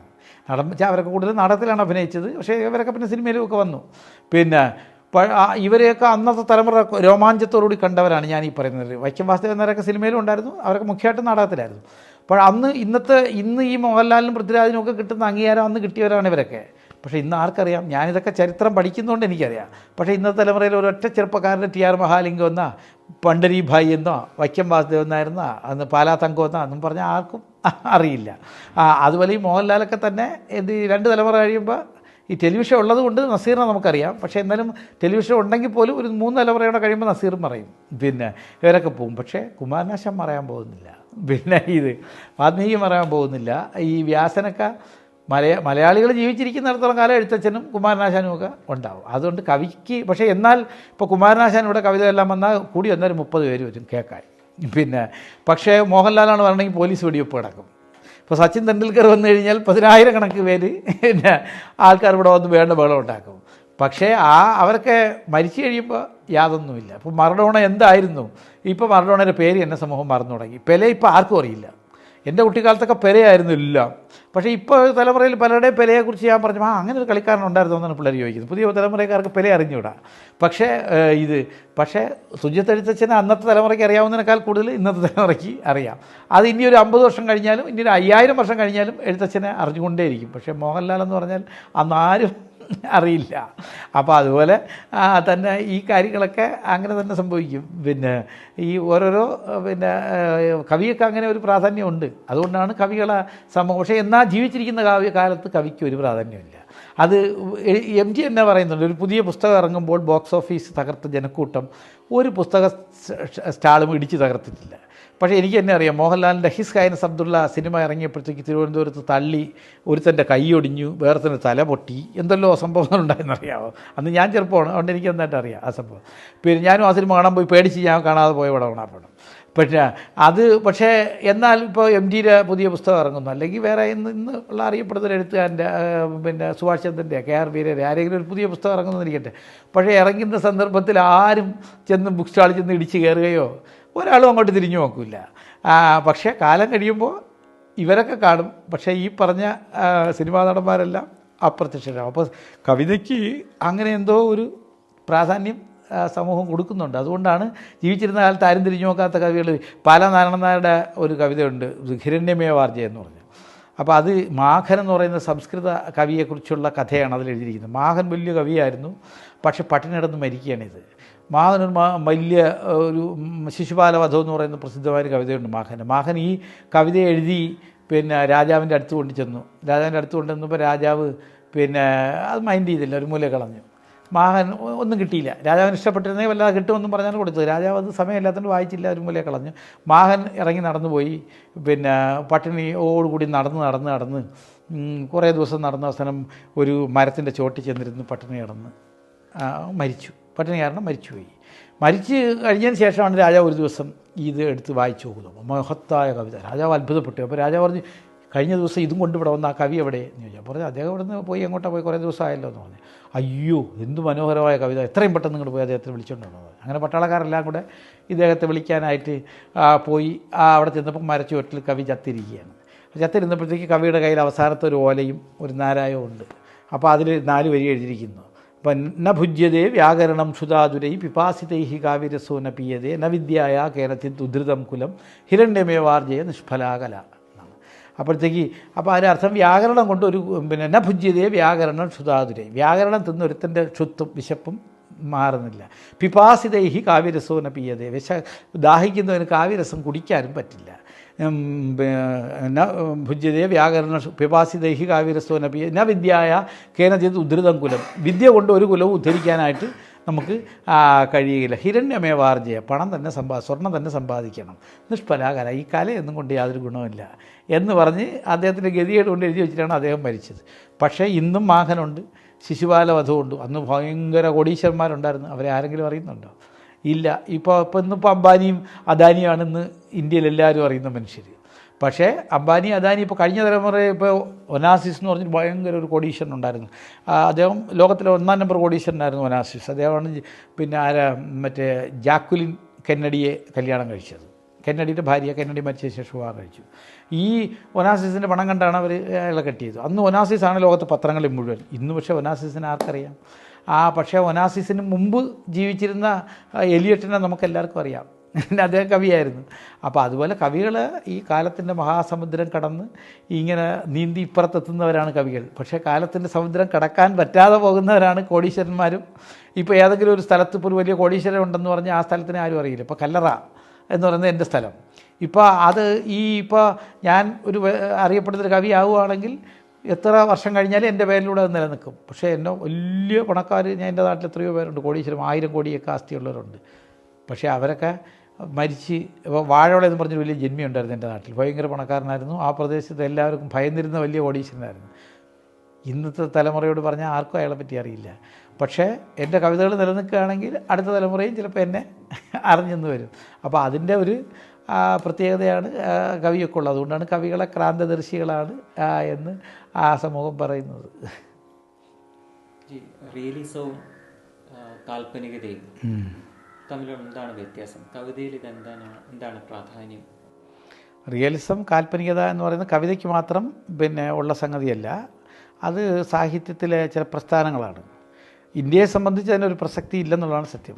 അതൊക്കെ പാശ്ചാത്യരിട്ട പേരുകളാണ്. അപ്പോൾ കാൽപ്പനികത എന്ന് പറയുന്നത് ഭാവനയ്ക്ക് പ്രാധാന്യമുള്ള എഴുത്തിനെയാണ് കാൽപ്പനികത എന്ന് പറയുന്നത്. അവിടെ കൂടുതലും ചർച്ച ചെയ്യപ്പെടുന്ന വിഷയം പ്രണയമായിരിക്കും. റിയലിസം എന്ന് പറയുമ്പോഴത്തേക്ക് യാഥാർത്ഥ്യത്തിന് പ്രാധാന്യം, അവിടെ ഭാവനയ്ക്ക് പ്രാധാന്യമില്ല. ഉള്ളതുപോലെ എഴുതുന്നതാണ് റിയലിസം എന്ന് പറയുന്നത്. ഇതൊക്കെ എല്ലാ കാലത്തും റിയലിസവും കാൽപ്പനികതയും സാഹിത്യത്തിലുണ്ട്. ഉള്ളതുപോലെ ഇപ്പോൾ വാൽമീകിയുടെ കാലം മുതൽ തന്നെ, അല്ലെങ്കിൽ കാളിദാസൻ്റെ കൃതികളിലൊക്കെ കാൽപ്പനികത ശരിക്കുണ്ട്, റിയലിസവും ഉണ്ട്. ഉള്ളതുപോലെ എഴുതിയിട്ടുണ്ട്, ഭാവനയും അതിൽ ഉപയോഗിക്കുന്നുണ്ട്. പക്ഷേ അതൊരു പ്രസ്ഥാനം എന്നുള്ള രീതിയിൽ രൂപപ്പെട്ടത് യൂറോപ്പിലാണ്. യൂറോപ്പിൽ ഇംഗ്ലീഷ് സാഹിത്യത്തിൽ വേഡ്സ്വർത്തിൻ്റെ ലിറിക്കൽ ബാലറ്റ്സ് എന്ന് പറയുന്ന വേഡ്സ്വർത്തും കോളറിഡ്ജും കൂടെ ചേർന്നിറക്കിയ കവിതാ സമാഹാരമാണ്. അപ്പോൾ ആ സമാഹാരത്തിൻ്റെ അവതാരിക അവർ രണ്ടും കൂടെ തന്നെ എഴുതി. ആരൊക്കെ? കോളറിഡ്ജും വേഡ്സ്വർത്തും കൂടെ ചേർന്ന് എഴുതി. അത് മുഖ്യമായിട്ടും വേഡ്സ്വർത്താണ് എഴുതിയത്. അപ്പോൾ ആ അവതാരികയിലാണ് ഈ കാൽപ്പനികത, റൊമാൻറ്റിസിസം എന്നുള്ളൊരു പ്രസ്ഥാനമായിട്ട് അദ്ദേഹം അവതരിപ്പിക്കുന്നത്. ഇംഗ്ലീഷിൽ ഒരുപാട് കവികളുണ്ട്, കീറ്റ്സ്, അതുപോലെ തന്നെ ഷെല്ലി, ബൈറൻ, ഇവരൊക്കെ ഈ കാൽപ്പനികതയുടെ കവികളായി. മലയാള കവിതയിലും നമ്മളത് അന്വേഷിക്കാൻ തുടങ്ങി. മലയാള കവിതയിൽ കാൽപ്പനികത ഉണ്ടോ എന്നൊക്കെ നമ്മൾ തിരക്കാൻ തുടങ്ങി. 1 നൂറ്റാണ്ട് കഴിഞ്ഞിട്ടാണ് നമ്മൾ തിരക്കി തുടങ്ങിയത്. കാരണം സാഹിബ് ഇത് ഇങ്ങനെയാണെന്ന് ഉള്ളത് കണ്ടതുകൊണ്ട്. അങ്ങനെ നമ്മൾ തിരക്കിയപ്പോഴത്തേക്ക് നമ്മൾ AR-ൻ്റെ മലയവിലാസം നമ്മുടെ മലയാളത്തിലെ ആദ്യത്തെ കാൽപ്പനിക കാവ്യമാണെന്ന് നമ്മൾ ചെന്നെത്തി. കുമാരനാശാനിൽ കാൽപ്പനികത ശരിക്കുള്ള രൂപം പ്രാപിച്ചു. അതിന് സമ്പൂർണ്ണ ഭാവം ചങ്ങമ്പുഴയിലെത്തിയപ്പോൾ കവിതയിൽ ഉണ്ടായി എന്നുള്ള. പിന്നെ സാഹിത്യത്തിൽ ആ കാലഘട്ടത്തിലുള്ള നോവലുകളൊക്കെ ഏകദേശം ഒരു കാൽപ്പനിക സ്വഭാവം ഉള്ളതായിരുന്നു. പിന്നെ സി വി രാമൻപിള്ളയൊക്കെ എഴുതിയതൊക്കെ നിയോ റിയലിസ്റ്റ് വേണമെന്നുണ്ടെങ്കിൽ എന്താ നിയോ ക്ലാസിക് എന്ന് പറയാം. പിന്നെ ഇദ്ദേഹത്തിൻ്റെ നമ്മുടെ ചന്തുമേനോൻ സി വി രാമൻപിള്ളയ്ക്ക് മുമ്പാണ് ചന്തുമേനോൻ. ചന്തുമേനോൻ്റെ എഴുത്തിൽ തന്നെ ഈ കാൽപ്പനികതയുടെ സ്വഭാവം നോവലിൽ കണ്ടു തുടങ്ങി. പിന്നെ കുറേ മാത്രം വന്നു. പിന്നെ ആധുനികത വന്നപ്പോൾ ഇത് രണ്ടും, പിന്നെ ആധുനികതയ്ക്ക് മുമ്പ് തന്നെ യൂറോപ്പിൽ റിയലിസം വന്നു. കാൽപ്പനികതയ്ക്ക് ശേഷമാണ് യൂറോപ്പിൽ റിയലിസം വരുന്നത്. ഈ എമിലി സോളയൊക്കെ പോലെയുള്ള ഫ്രഞ്ച് എഴുത്തുകാരൊക്കെയാണ് പിന്നെ റിയലിസം കൊണ്ടുവരുന്നത്. റിയലിസം പിന്നെ ഇംഗ്ലീഷിൽ പിന്നെ തോമസ് ഹാഡിയും ഡിക്കൻസും ഒക്കെ റിയലിസ്റ്റ് എഴുത്തുകാരാണ് എന്ന് പറയുമ്പോഴത്തേക്ക് ഉള്ളതുപോലെ എഴുതുക എന്ന് പറയുന്നുള്ള രീതി. മലയാളത്തിൽ അത് പിന്നെ അങ്ങനെ അധികകാലം അങ്ങനെ ഒന്നുമില്ല. പക്ഷേ കവിതയിൽ റിയലിസം നമുക്ക് ശക്തമാണ്. കവിതയിൽ നമ്മൾ ഏറ്റവും നല്ല റിയലിസ്റ്റ് കവി എന്ന് പറയുന്നത് എനിക്ക് തോന്നുന്നത് പിന്നെ ഇടശ്ശേരിയാണ്. ഇടശ്ശേരി ജീവിതം അതുപോലെ പറിച്ചു വയ്ക്കുന്ന ഒരാളാണ്. അപ്പോൾ ആശാൻ കാൽപ്പനിക കവിയാണ്. പക്ഷേ എങ്കിലും ആശാനിൽ സമ്പൂർണ്ണമായ കാൽപ്പനികത ഉണ്ടോയെന്ന് ചോദിച്ചാൽ ഇല്ല. ആശാനിൽ കുറച്ച് നിയോ ക്ലാസിക് സ്വഭാവങ്ങളും ഉണ്ട്. കാരണം സംസ്കൃത വൃത്തത്തിൽ എഴുതുക, അതുപോലെ തന്നെ ഹന്ത ബദ മുതലായ വാക്കുകളൊക്കെ ഉപയോഗിക്കുക, അങ്ങനെയൊക്കെ വൃത്തത്തിന് വലിയ അമിത പ്രാധാന്യം കൊടുക്കുക, അങ്ങനെയൊക്കെ ഉണ്ട് ആശാന്. പക്ഷേ അതേസമയം ചങ്ങമ്പുഴയിലെത്തിയപ്പോൾ അതെല്ലാം പോയി. ചങ്ങമ്പുഴ എന്ന് പറയുന്നത് ഈ വൃത്തത്തിന് ഒരു പ്രാധാന്യമില്ല, ഈണത്തിന് മാത്രം പ്രാധാന്യം, നല്ല കാൽപ്പനികമായ മധുര കോമള കാന്ത പദാവലികളൊക്കെ ഉപയോഗിച്ച് തനി കാൽപ്പനികമായിട്ടുള്ള എഴുത്ത് ആ ചങ്ങമ്പുഴയിലാണ് എത്തുന്നത്. പിന്നെ വീണ്ടും റിയലിസത്തിൻ്റെ കുറേ കവിതകളുണ്ടായി. പിന്നെ എൻ വി കൃഷ്ണവാര്യർ, അതുപോലെ തന്നെ പിന്നെ അക്കിത്തം, പിന്നെ അവരൊക്കെ റിയലിസ്റ്റ് എഴുത്താണെന്ന് വേണമെങ്കിൽ പറയാം. പക്ഷേ അവരുടെയൊക്കെ ഗുരുവാണ് ഞാൻ ഈ പറഞ്ഞ ഇടശ്ശേരി എന്ന് പറഞ്ഞത്. ഇവരെല്ലാം എൻ വിയും അക്കിത്തവും പിന്നെ ഈ വിഷ്ണുനാരായണ നമ്പൂതിരി എല്ലാം ഇടശ്ശേരിയെ അനുകരിച്ച് എഴുതിയവരാണ്. അവരൊക്കെ റിയലിസ്റ്റ് കവികളാണെന്ന് പറയാം.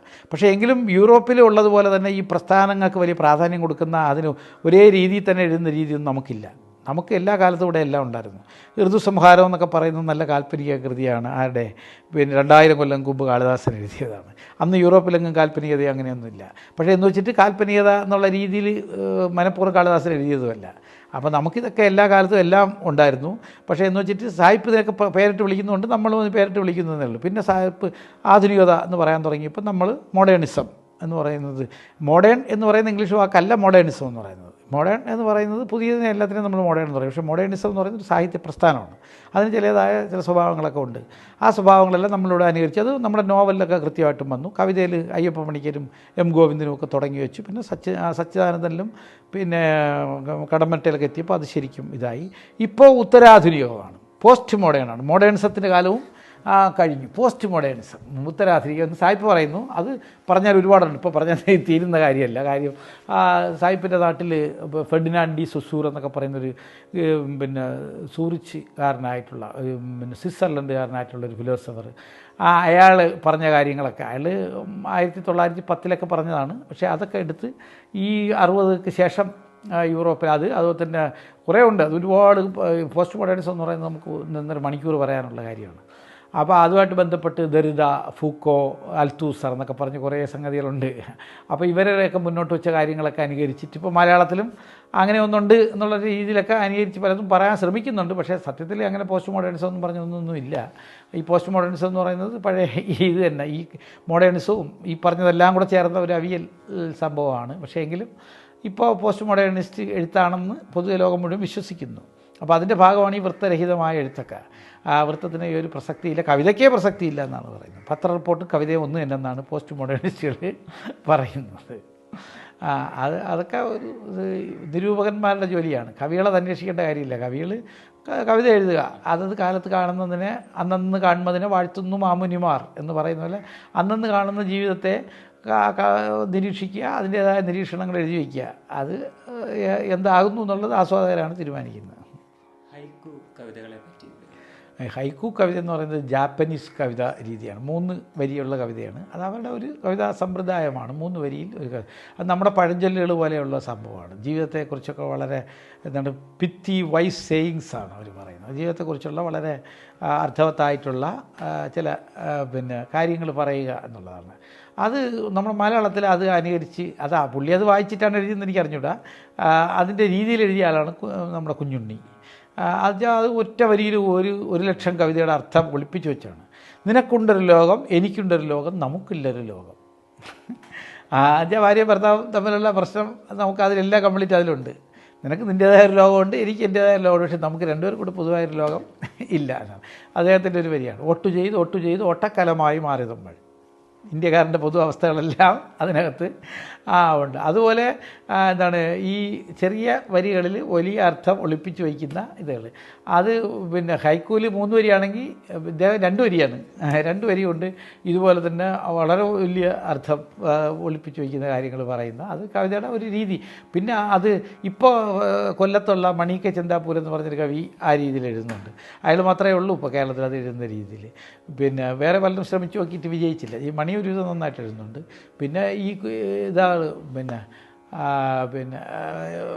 കുഞ്ഞുണ്ണിയാണ് മലയാളത്തിൽ അത് ശരിക്കും. പക്ഷേ ജപ്പാനിൽ അങ്ങനെ ഒരാളൊന്നുമില്ല, ഒരുപാട് കവികളുണ്ട് ഹൈക്കു കവികളെന്ന് പറഞ്ഞാൽ. അത് അവരുടെ ഒരു രീതിയാണ്. ജപ്പാൻ സാഹിത്യത്തിൽ ഈ പാശ്ചാത്യ രാജ്യങ്ങളെക്കാളും മുമ്പേ പോകുന്ന രാജ്യമാണ്. നമുക്ക് ജാപ്പനീസ് ഭാഷയായിട്ടൊരു ബന്ധമില്ലാത്തതുകൊണ്ടും അത് പെട്ടെന്ന് പഠിക്കാൻ പറ്റാത്തൊരു ഭാഷ ആയതുകൊണ്ടും നമുക്കറിയില്ലെന്നേ ഉള്ളൂ. യൂറോപ്പ് സാഹിത്യത്തിൽ സഞ്ചരിക്കുന്നതിനേക്കാളൊക്കെ ഒരുപാട് മുമ്പെയാണ് ജപ്പാൻ സഞ്ചരിച്ചത്. ലോകത്തിലെ ആദ്യത്തെ നോവലായിട്ട് അംഗീകരിച്ചിരിക്കുന്ന ജാപ്പനീസ് നോവലാണ് അത്. ഗെഞ്ചി മോണോഗത്തിരി എന്ന് പറയും. പിന്നെ മൊറസാക്കി ഷിക്കുബു എന്ന് പറയുന്ന ഒരു പെണ്ണ് AD 1000 എഴുതിയതാണ്. അതാണ് ഭൂമിയിലെ ആദ്യത്തെ നോവലായിട്ട് യൂറോപ്പ് അംഗീകരിക്കുന്നത്. പക്ഷേ അതിനു മുമ്പ് നോവൽ സത്യത്തിൽ ഇന്ത്യയിലുണ്ട്. അത് യഥാർത്ഥത്തിൽ ലോകത്തിലെ ആദ്യത്തെ നോവൽ നമ്മുടെ ബാണഭട്ടൻ്റെ കാദംബരിയാണ്. കാദംബരി AD 400 ഒറ്റ എഴുതിയതാണ് ബാണഭട്ടൻ. അത് ഈ ഗഞ്ചി മോണോഗത്തിരി നോവലാണെങ്കിൽ അതേ രീതിയിലൊക്കെ ഉള്ളൊരു നോവലാണ് ഇത്. ഏതാണ് കാദംബരി ഉണങ്ങി നോവലായിട്ട് കണക്കാക്കാം. പക്ഷേ ഇപ്പോൾ ലോകത്ത് പലയിടത്തും പറയുന്നുണ്ട് ആദ്യ നോവൽ ഇന്ത്യയിലായിരുന്നു എന്ന്. പക്ഷേ എങ്കിലും ലോകം അംഗീകരിച്ചിട്ടുള്ളത് ജപ്പാൻ്റെ നോവലാണ്. അപ്പോൾ ജപ്പാൻ എപ്പോഴും വലിയ ജാപ്പനീസ് എഴുത്തുകാരൊന്നും നമുക്ക് അറിഞ്ഞുകൂടാ. അപ്പോൾ വലിയ പിന്നെ യുക്കിയോ മിഷിമ, അതുപോലെ തന്നെ യാസുനാരി കവാബത്ത, തനിസാക്കി, ഒരുപാട് ഭയങ്കര എഴുത്തുകാർ ജപ്പാനിലുണ്ട്. പക്ഷേ അതൊന്നും മലയാളിക്ക് നമുക്ക് ആ ഭാഷയായിട്ട് പിടിയില്ലാത്തതുകൊണ്ട് നമുക്കൊരു പിടിയില്ല. യൂറോപ്പിനേക്കാളും വലിയ ഉന്നതമായ സാഹിത്യമാണ് ജാപ്പനീസ് സാഹിത്യം. പക്ഷേ നമുക്കതിനെപ്പറ്റി അറിഞ്ഞുകൂടാ. ഈ ഹൈക്കുവും ജപ്പാൻ്റെ സംഭാവനയാണ്. അങ്ങ് മുൻപ് നിരീശ്വരവാദിയാണ് എന്ന് പറഞ്ഞിട്ടുണ്ടായിരുന്നു.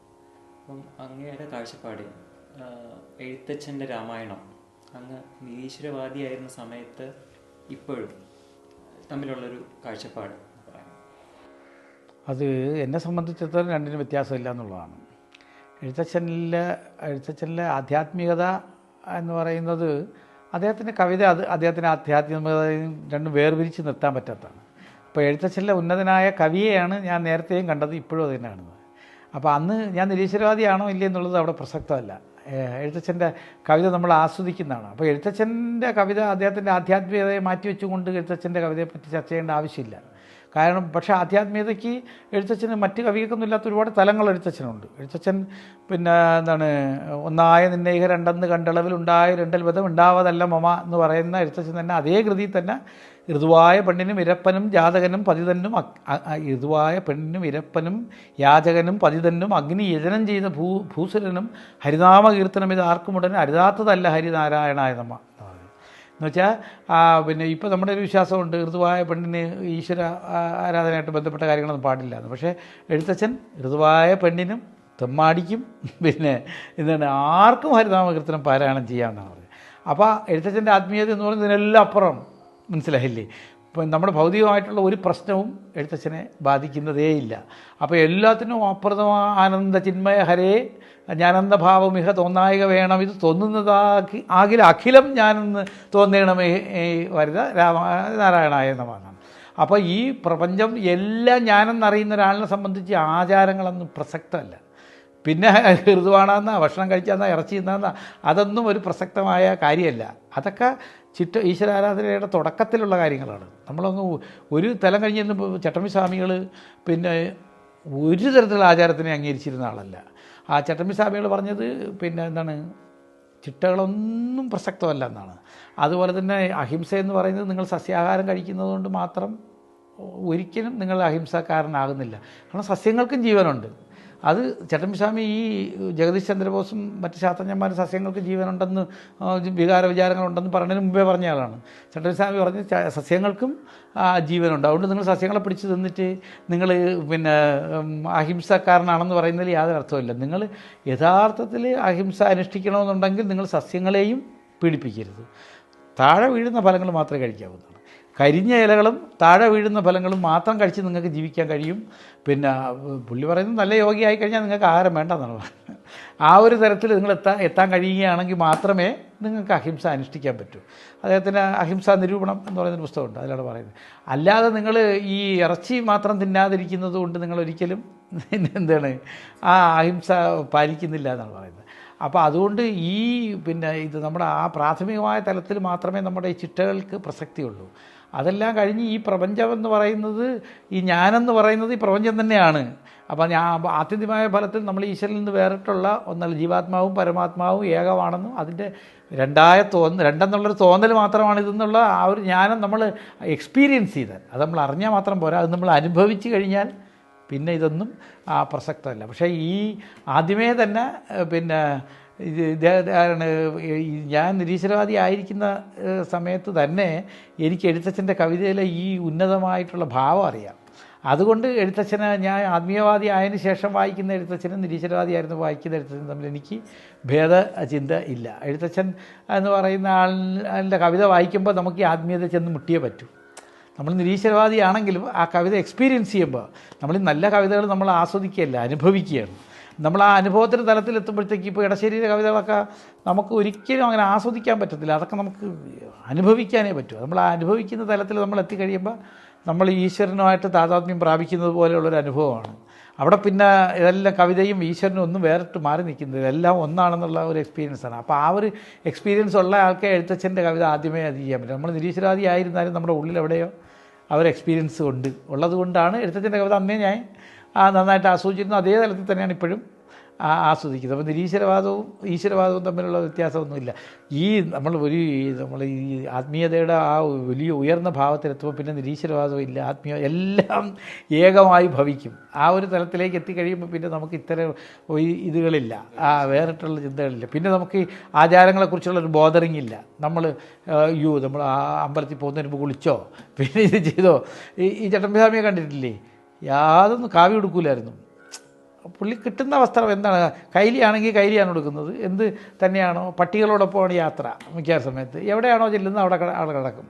അതിനൊന്നും ഒരു സന്യാസികൾ അനുഷ്ഠിച്ചിരുന്ന ഒരു ചിട്ടയും പുള്ളി ചെയ്തിരുന്നില്ല. അപ്പോൾ ആ ഒരു രീതിയാണ് ഇതിൻ്റെ ഈ ഉയർന്ന തലത്തിൽ നമ്മളെത്തുമ്പോൾ പിന്നെ അതാണ്. പിന്നെ വേഷത്തിനോ ഭൂഷത്തിനോ ഭാവത്തിനോ ഒന്നിനും യാതൊരു പ്രസക്തിയില്ല. തുടക്കത്തിലാണതല്ല. അപ്പോൾ സന്യാസി ഇന്ന വേഷത്തിൽ സഞ്ചരിക്കണം, പിന്നെ അമ്പലത്തിൽ പോകുമ്പോൾ നമ്മൾ ഇന്ന വേഷം ധരിക്കണം എന്നൊക്കെ ഉള്ളതെല്ലാം ആ തുടക്കത്തിലാണ്. പിന്നെ ഈ വലിയ ഋഷിമാർ ദിഗംബരന്മാരല്ലേ, ഒന്നും ധരിക്കുന്നില്ലല്ലോ, വേഷത്തിനേ പ്രസക്തിയില്ലല്ലോ. സാഹിത്യമായിട്ട് ബന്ധമില്ലാത്ത പലരും ഈ പഴഞ്ചൊല്ലുകൾ പറയാറുണ്ടല്ലോ. ആ പഴഞ്ചൊല്ലിലും സാഹിത്യമില്ലേ? തീർച്ചയായിട്ടും കവിത എല്ലാവരിലും ഉള്ളതുകൊണ്ടാണല്ലോ കവിയൊക്കെ ജീവിക്കാൻ പറ്റുന്നത്. കാര്യം എന്ന് പറയുമ്പോഴത്തേക്ക് എന്താണ് ഇപ്പോൾ ഈ വൈലോപ്പള്ളിയുടെ ആത്മകഥ കാവ്യലോകസ്മരണകൾ, അതിനകത്ത് വൈലോപ്പള്ളി പറയുന്നൊരു കാര്യമുണ്ട്. വൈലോപ്പള്ളിയുടെ അമ്മ ദുർനടത്തക്കാരിയായിരുന്നു. എന്ന് പറയുമ്പോഴത്തേക്ക് അച്ഛനെ ഉപേക്ഷിച്ച് വേറൊരാളിനെ ഇറങ്ങിപ്പോയി. അപ്പോൾ വൈലോപ്പള്ളി ജീവിത അവസാനം വരെ അതിൻ്റെ നാണക്കേട് അനുഭവിച്ചിരുന്നു. വൈലോപ്പള്ളി എപ്പോഴും അതിനെപ്പറ്റി പറയാറുണ്ട്. കാരണം എൻ്റെ അച്ഛനോളം സൗന്ദര്യമോ ആരോഗ്യമോ പിന്നെ സ്വഭാവ ഗുണമോ ഒന്നുമില്ലാത്തൊരു വൃത്തികെട്ട മനുഷ്യനോടൊപ്പം എൻ്റെ അമ്മ ഇറങ്ങിപ്പോയി. അപ്പോൾ അതിൻ്റെ നാണക്കേടും ഒരു ബുദ്ധിമുട്ടും കൊണ്ട് ചരിച്ചാണ് ഞാൻ എന്നും നടന്നിരുന്നതെന്നൊക്കെ വൈലോപ്പള്ളി എഴുതിയിട്ടുണ്ട്. അപ്പോൾ വൈലോപ്പള്ളി പിന്നെ അദ്ദേഹത്തിൻ്റെ പക്ഷേ ഈ അമ്മയെക്കുറിച്ച് വൈലോപ്പള്ളി വേറെ കാര്യം പറയുന്നുണ്ട്. അമ്മ ചെറുപ്പത്തിൽ വർത്തമാനം പറയുമ്പോഴൊക്കെ അതിനകത്ത് കവിത ഉണ്ടായിരുന്നത്. ഇപ്പോൾ അമ്മ ഇങ്ങനെ മേഘം കാറും കോളും കൊണ്ട് കിടക്കുമ്പോഴത്തേക്ക് അമ്മ പറയണത് കണ്ണെഴുതി പൊട്ടും തൊട്ട് വന്ന് നിൽക്കുന്നു എന്നാണ് അമ്മ പറയുന്നതാണ്. അതിലൊരു കവിതയുണ്ട്, മനസ്സിലായില്ലേ? അപ്പം എന്നെ സംബന്ധിച്ച് എൻ്റെ കവിതയ്ക്ക് ഒരു അബോധ പ്രേരണ ഏറ്റവും കൂടുതൽ ആര് തന്നിട്ടുണ്ടെന്ന് ചോദിച്ചാൽ എൻ്റെ അച്ഛനാണ്. കാരണം എന്ന് പറയുമ്പോൾ ഈ കുട്ടിക്കാലത്ത് അച്ഛൻ സംസാരിക്കുമ്പോൾ ആയിരക്കണക്കിന് പഴഞ്ചൊല്ല് പറയും. പിന്നെ പഴഞ്ചൊല്ലിൻ്റെ ഒരു കേദാരമായിരുന്നു എൻ്റെ അച്ഛൻ. അപ്പം ഞാൻ അന്ന് എന്നെ ഭയങ്കര വഴക്ക് പറയാനാണ് ഈ പഴഞ്ചൊല്ല് കൂടുതലും പറഞ്ഞത്. എടാ നീന്താത്ത മാട്ടിനെ വെള്ളം കൊണ്ടുപോകും, പിന്നെ കുറേ അങ്ങനെ എന്നെ ആക്ഷേപിക്കാൻ വേണ്ടി ഇങ്ങനെ പഴഞ്ചൊല്ലുകൾ പറഞ്ഞുകൊണ്ടേയിരിക്കും. ആരും കേട്ടിട്ടില്ലാത്ത പഴഞ്ചൊല്ലുണ്ട് ഉണ്ടായിരുന്നു അച്ഛൻ്റെ കയ്യിൽ, ആയിരക്കണക്കിന് പഴഞ്ചൊല്ലറിയാം. അപ്പോൾ ഈ പുള്ളി എന്നെ വഴക്ക് പറഞ്ഞുകൊണ്ടിരിക്കുമ്പോൾ ഞാനൊരു നോട്ട് പുസ്തകം കൊണ്ടുവന്ന് ഇത് കുറിച്ച് വയ്ക്കുകയാണ്. അപ്പോൾ അച്ഛൻ എന്താണ് എഴുതണതെന്ന് ചോദിക്കുക. അപ്പോഴത്തേക്ക് ഞാൻ പറഞ്ഞു അത് അച്ഛൻ പറഞ്ഞ പഴഞ്ചൊല്ല് എഴുതിയിരുന്നത്.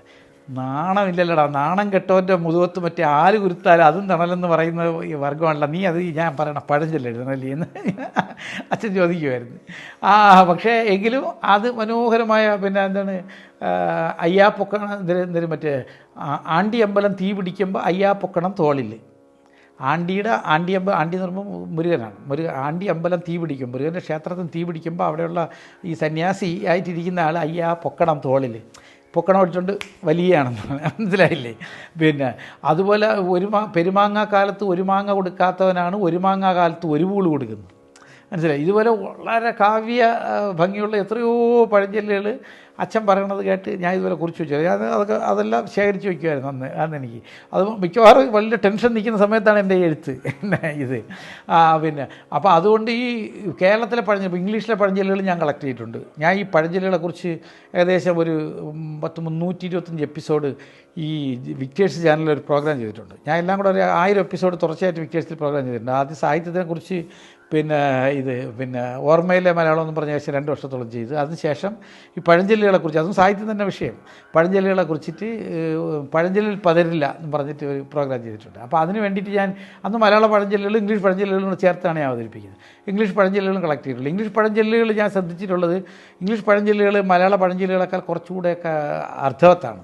പക്ഷെ മലയാള പഴഞ്ചൊല്ലുകൾ കുറച്ചുകൂടെ കാവ്യാത്മകമാണ്. എപ്പോഴും ഈ പ്രാസം, വൃത്തമല്ല പ്രാസം, അതോ ശബ്ദഭംഗി, ഇതെല്ലാം കൂടെയൊക്കെ ചേർത്ത് ഒരുപാട് അച്ചിക്ക് ഇഞ്ചി പക്ഷം, നായർക്ക് കൊഞ്ചുപക്ഷം, ഇഞ്ചി കൊഞ്ച്, മനസ്സിലായില്ല? ഇഞ്ച എന്നുള്ള ആ ഒരു പ്രാസത്തിൻ്റെ ഭംഗി. അതുപോലെ ഒരുപാട് പിന്നെ എന്താണ് അന്തിക്കൂട്ടിൽ വന്നവൻ അച്ചിക്ക് നായരായി, അന്തിക്കൂട്ട് അച്ചി എന്നുള്ള ആദിപ്രാസം. അതുപോലെ ഈ ഇങ്ങനെയുള്ള ഒരുപാട് പിന്നെ ഈ എന്താണ് സാഹിത്യത്തിൻ്റെ ഒരു സൗന്ദര്യവും കൂടെ സൂക്ഷിച്ചുകൊണ്ടാണ് നമ്മുടെ പഴഞ്ചൊല്ല്. പക്ഷേ ഇംഗ്ലീഷിൽ അങ്ങനെയില്ല. Blood is thicker than water എന്ന് വെച്ചാൽ രക്തത്തിന് വെള്ളത്തിനേക്കാൾ കട്ടിയുണ്ട് എന്ന് പറയുമ്പോഴത്തേക്കും ഏച്ചി കെട്ടിയാൽ മുഴച്ചിരിക്കും എന്ന് നമ്മൾ മലയാളത്തിൽ പറയുന്നതിൻ്റെ ഇംഗ്ലീഷാണ്. പക്ഷേ അതിന് അർത്ഥ ഗൗരവം ഭയങ്കരമാണ്. പക്ഷേ സാഹിത്യ ഭംഗിയില്ല. സാഹിത്യ ഭംഗി ഇല്ലെന്നല്ല, നമ്മുടേതുപോലെ ഇല്ല. പിന്നെ അത് stitch in time saves nine, പിന്നെ അതിനും ഭയങ്കര അർത്ഥമാണ്. പക്ഷേ ഈ സാഹിത്യ ഭംഗി നമ്മളോളം പിന്നെ അതുപോലെ ഒരുപാട് പിന്നെ ലുക്ക് ബിഫോർ യു ലീപ്പ് എല്ലാം ഉണ്ട്. പക്ഷേ നമ്മുടെ പഴഞ്ചൊല്ലുകളെല്ലാം പിന്നെ ഇതുപോലെ പ്രാസം, ഇതുപോലെ കാവ്യാത്മകത, ഇതൊക്കെ സൂക്ഷിക്കുന്ന രീതിയിലാണ് മലയാളത്തിൻ്റെ പഴഞ്ചൊല്ലുകൾ മൊത്തം. പക്ഷേ ഇംഗ്ലീഷുകാർ അതിൽ കവിത നോക്കുന്നില്ല. പക്ഷേ അതിൻ്റെ അർത്ഥത്തിന് കൂടുതൽ പ്രാധാന്യം കൊടുക്കും. ഇംഗ്ലീഷ് പഴഞ്ചൊല്ലുകൾ നമ്മളെക്കാൾ വൈവിധ്യമുള്ളതാണ്. പിന്നെ എന്ന് പറയുമ്പോഴത്തേക്ക് കുറച്ചുകൂടെ ജീവിതത്തിൻ്റെ എല്ലാ തലങ്ങളും അവർ കാണുന്നുണ്ട്. പക്ഷേ നമ്മൾ പഴഞ്ചൊല്ലുകൾ ആവർത്തന സ്വഭാവമുണ്ട്. ഒരേ കാര്യത്തെക്കുറിച്ച് തന്നെ ഒരു 10-20 പഴഞ്ചൊല്ലിൽ തന്നെ ഒരേ കാര്യത്തിന്. മിന്നുന്നതെല്ലാം പൊന്നല്ല, പിന്നെ ഓതുന്നതെല്ലാം വേദമല്ല, ഓളം കണ്ടതെല്ലാം മീനല്ല. ഈ പഴഞ്ചൊല്ലുകൾക്കെല്ലാം ഒരേ അർത്ഥം തന്നെ. പക്ഷേ ഒരേ കാര്യത്തെ ഒരുപാട് പഴഞ്ചൊല്ലുകളിലൂടെ നമ്മൾ പറയും. പക്ഷേ സായിപ്പന്മാർ പിന്നെ all that glitters is not gold, ഒറ്റ പഴഞ്ചൊല്ലി കാര്യം തീർന്നു. പിന്നെ അതുപോലെ പിന്നെ ഒരുപാട് അങ്ങനെയുള്ള ഈ അർത്ഥം, അതിൻ്റെ ഉൾക്കരുത്ത് കൂടുതൽ ഇംഗ്ലീഷ് പഴഞ്ചൊല്ലിലാണ്. പക്ഷേ സാഹിത്യ ഭംഗി കൂടുതൽ നമുക്കുള്ളതാണ്. കേട്ടാൽ ചില പഴഞ്ചൊല്ലുകൾ നമ്മൾ അന്വേഷിച്ച് പോകും. അത്ര രസകരമായിട്ടുള്ള പഴഞ്ചൊല്ലുകൾ നമുക്കുണ്ട്. എല്ലാം തീർച്ചയായിട്ടും പഴഞ്ചൊല്ലുകൾ. അതുകൊണ്ടാണല്ലോ കുഞ്ഞൻ നമ്പ്യാർ മുല്ലപ്പൂമ്പടി അറ്റുകിടക്കും കല്ലിനുമുണ്ടാകും ഒരു സൗരഭ്യം, എന്താണ് കുരയ്ക്കുംപട്ടി കടിയാപ്പട്ടി കുരയ്ക്കും നേരം, വരിയാൻ മറന്നുപോയി. അങ്ങനെ എത്രയോ പഴഞ്ചൊല്ലുകൾ കുഞ്ഞൻ നമ്പ്യാരുടെ കവിതയിലുണ്ട്. കുഞ്ഞൻ നമ്പ്യാർ തന്നെ ഉണ്ടാക്കിയ പഴഞ്ചൊല്ലുകളുണ്ട്, കുഞ്ഞൻ നമ്പ്യാർ സ്വീകരിച്ചതുമുണ്ട്. ഇംഗ്ലീഷിൽ പഴഞ്ചൊല്ലുകൾ പലതും ഷേക്സ്പിയർ എഴുതിയതാണ്. ഷേക്സ്പിയർ അതുപോലെ തന്നെ പിന്നെ ഇദ്ദേഹം മറ്റേ പോപ്പ്, പിന്നെ അലക്സാണ്ടർ പോപ്പ് അങ്ങനെയുള്ള ആൾക്കാർ പിന്നെ എഴുതിയ വരികളാണ് പിൽക്കാലത്ത് ഇംഗ്ലീഷ് പഴഞ്ചൊല്ലുകളായി മാറിയതല്ല. അപ്പോൾ നമ്മൾ പറയുമല്ലോ water everywhere not any drop to drink എന്ന് പറയുന്നത് പിന്നെ കോളറിഡ്ജിൻ്റെ കവിതയിലുള്ള വരിയാണ്. പിന്നെ ancient mariner, rime of ancient mariner എന്ന് പറഞ്ഞിട്ട് കോളറിഡ്ജിൻ്റെ കവിതയുണ്ട്. ആ കവിതയിൽ നിന്ന് എടുത്തതാണ് ഈ പഴഞ്ചൊല്ലെന്ന് പറയുന്നത്. അതുപോലെ തന്നെ നമ്മൾ സാധാരണ ഒരു പറയുമല്ലോ A little knowledge is A dangerous thing, ഇത് അലക്സാണ്ടർ പോപ്പിൻ്റെ ഒരു ഇതിലുള്ള വരിയാണ്. അങ്ങനെയുള്ള അവരുടെയുള്ള പല എഴുത്തുകാരുടെയും വരികൾ അവർ പിന്നെ പഴഞ്ചൊല്ലാക്കിയിട്ടുണ്ട്. അപ്പോൾ അതിൻ്റേതായിട്ടുള്ള പിന്നെ അർത്ഥം അതിലെല്ലാം ഉണ്ട്. പക്ഷെ നമ്മളെ സംബന്ധിച്ച് ഇങ്ങനെ കുഞ്ഞൻ നമ്പ്യാരുടെ വരികളൊക്കെ നമ്മൾ പഴഞ്ചൊല്ലാക്കിയിട്ടുണ്ടെങ്കിലും എഴുത്തച്ഛൻ്റെ വരികൾ നമ്മൾ പഴഞ്ചൊല്ലാക്കിയിട്ടുണ്ട് ധാരാളമുണ്ട്. പിന്നെ എഴുത്തച്ഛൻ്റെ വരികളാണ് നമ്മൾ സാധാരണ പറയുന്നതാണ്. പിന്നെ പെട്ടെന്ന് ഓർമ്മ വരുന്നില്ല. പോട്ടെ, അങ്ങനെ ഒരുപാട് വരികൾ നമ്മൾ ഉണ്ട്. പക്ഷേ എങ്കിലും നമുക്ക് നമ്മുടെ പഴഞ്ചൊല്ലുകൾ അല്ലാത്ത പഴഞ്ചൊല്ലുകൾ നാടൻ സംഭാഷണത്തിലൂടെ രൂപപ്പെട്ടു വന്ന പഴഞ്ചൊല്ലുകൾ, പക്ഷേ അതിലെല്ലാം കവിത ഉണ്ട്. തീർച്ചയായിട്ടും കവിത ഉണ്ട്. കാവ്യാത്മകമായ ആയിരക്കണക്കിന് പഴഞ്ചൊല്ലുകൾ നമുക്ക് ഉദാഹരണങ്ങൾ എടുത്ത് കാണിക്കാനും ഉണ്ട് മലയാളത്തിൽ. തികച്ചും വ്യത്യസ്തമായിട്ടുള്ള ഒരു സത്സംഗം തന്നെയായിരുന്നു. നമ്മുടെ മനസ്സ് നിറയ്ക്കാൻ സാഹിത്യം കൊണ്ട് ഒരു സദ്യ തന്നെയാണ് അദ്ദേഹം ഒരുക്കിയത്. അതിന് കോടി കോടി പ്രണാമങ്ങൾ. അദ്ദേഹത്തിന് എത്രയും പറഞ്ഞാൽ തീരില്ല.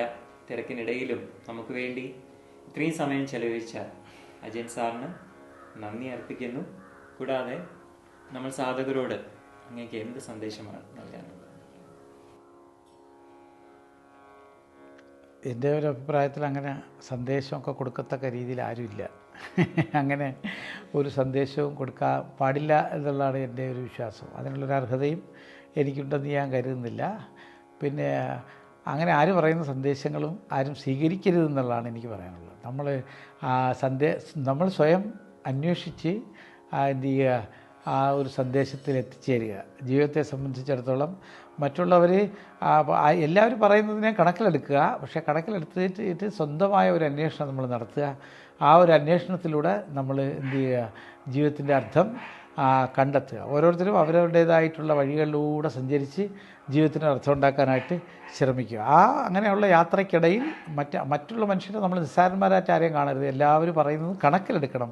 പക്ഷേ ആരുടെ സന്ദേശങ്ങളും നമ്മൾ നേരിട്ട് അതുപോലെ സ്വീകരിക്കാൻ പാടില്ല. ആ സന്ദേശങ്ങളെല്ലാം കണക്കിലെടുത്തിട്ട് നമ്മൾ നമ്മളുടേതായിട്ടുള്ളൊരു വഴി വെട്ടിത്തുറക്കണം. തുറന്ന് നമ്മളുടേതായ രീതിയിൽ പ്രപഞ്ചത്തെയും ഈശ്വരനെയും അറിയാൻ ശ്രമിക്കണം എന്നാണ് എനിക്ക് പറയാനുള്ളത്. ഞാൻ അങ്ങനെ എത്തിയ ആളാണ്. ഞാൻ എല്ലാവരും പറഞ്ഞതും, ഞാൻ നേരത്തെ പറഞ്ഞല്ലോ, ഈ ഇദ്ദേഹത്തിൻ്റെ പി കേശവൻ നായർ പറഞ്ഞതും കേട്ടു, ഫ്രിജോഫ് കാപ്ര പറഞ്ഞതും കേട്ടു, ഋഷിമാർ പലരും സന്യാസിമാർ പലരും പറയുന്നത് കേട്ടു. ഇതെല്ലാം കൂടെ പറഞ്ഞതിന് ശേഷം ഞാൻ നടത്തിയ അന്വേഷണങ്ങളിലാണ് ഞാൻ ശിവനിൽ എത്തിച്ചേർന്നത്.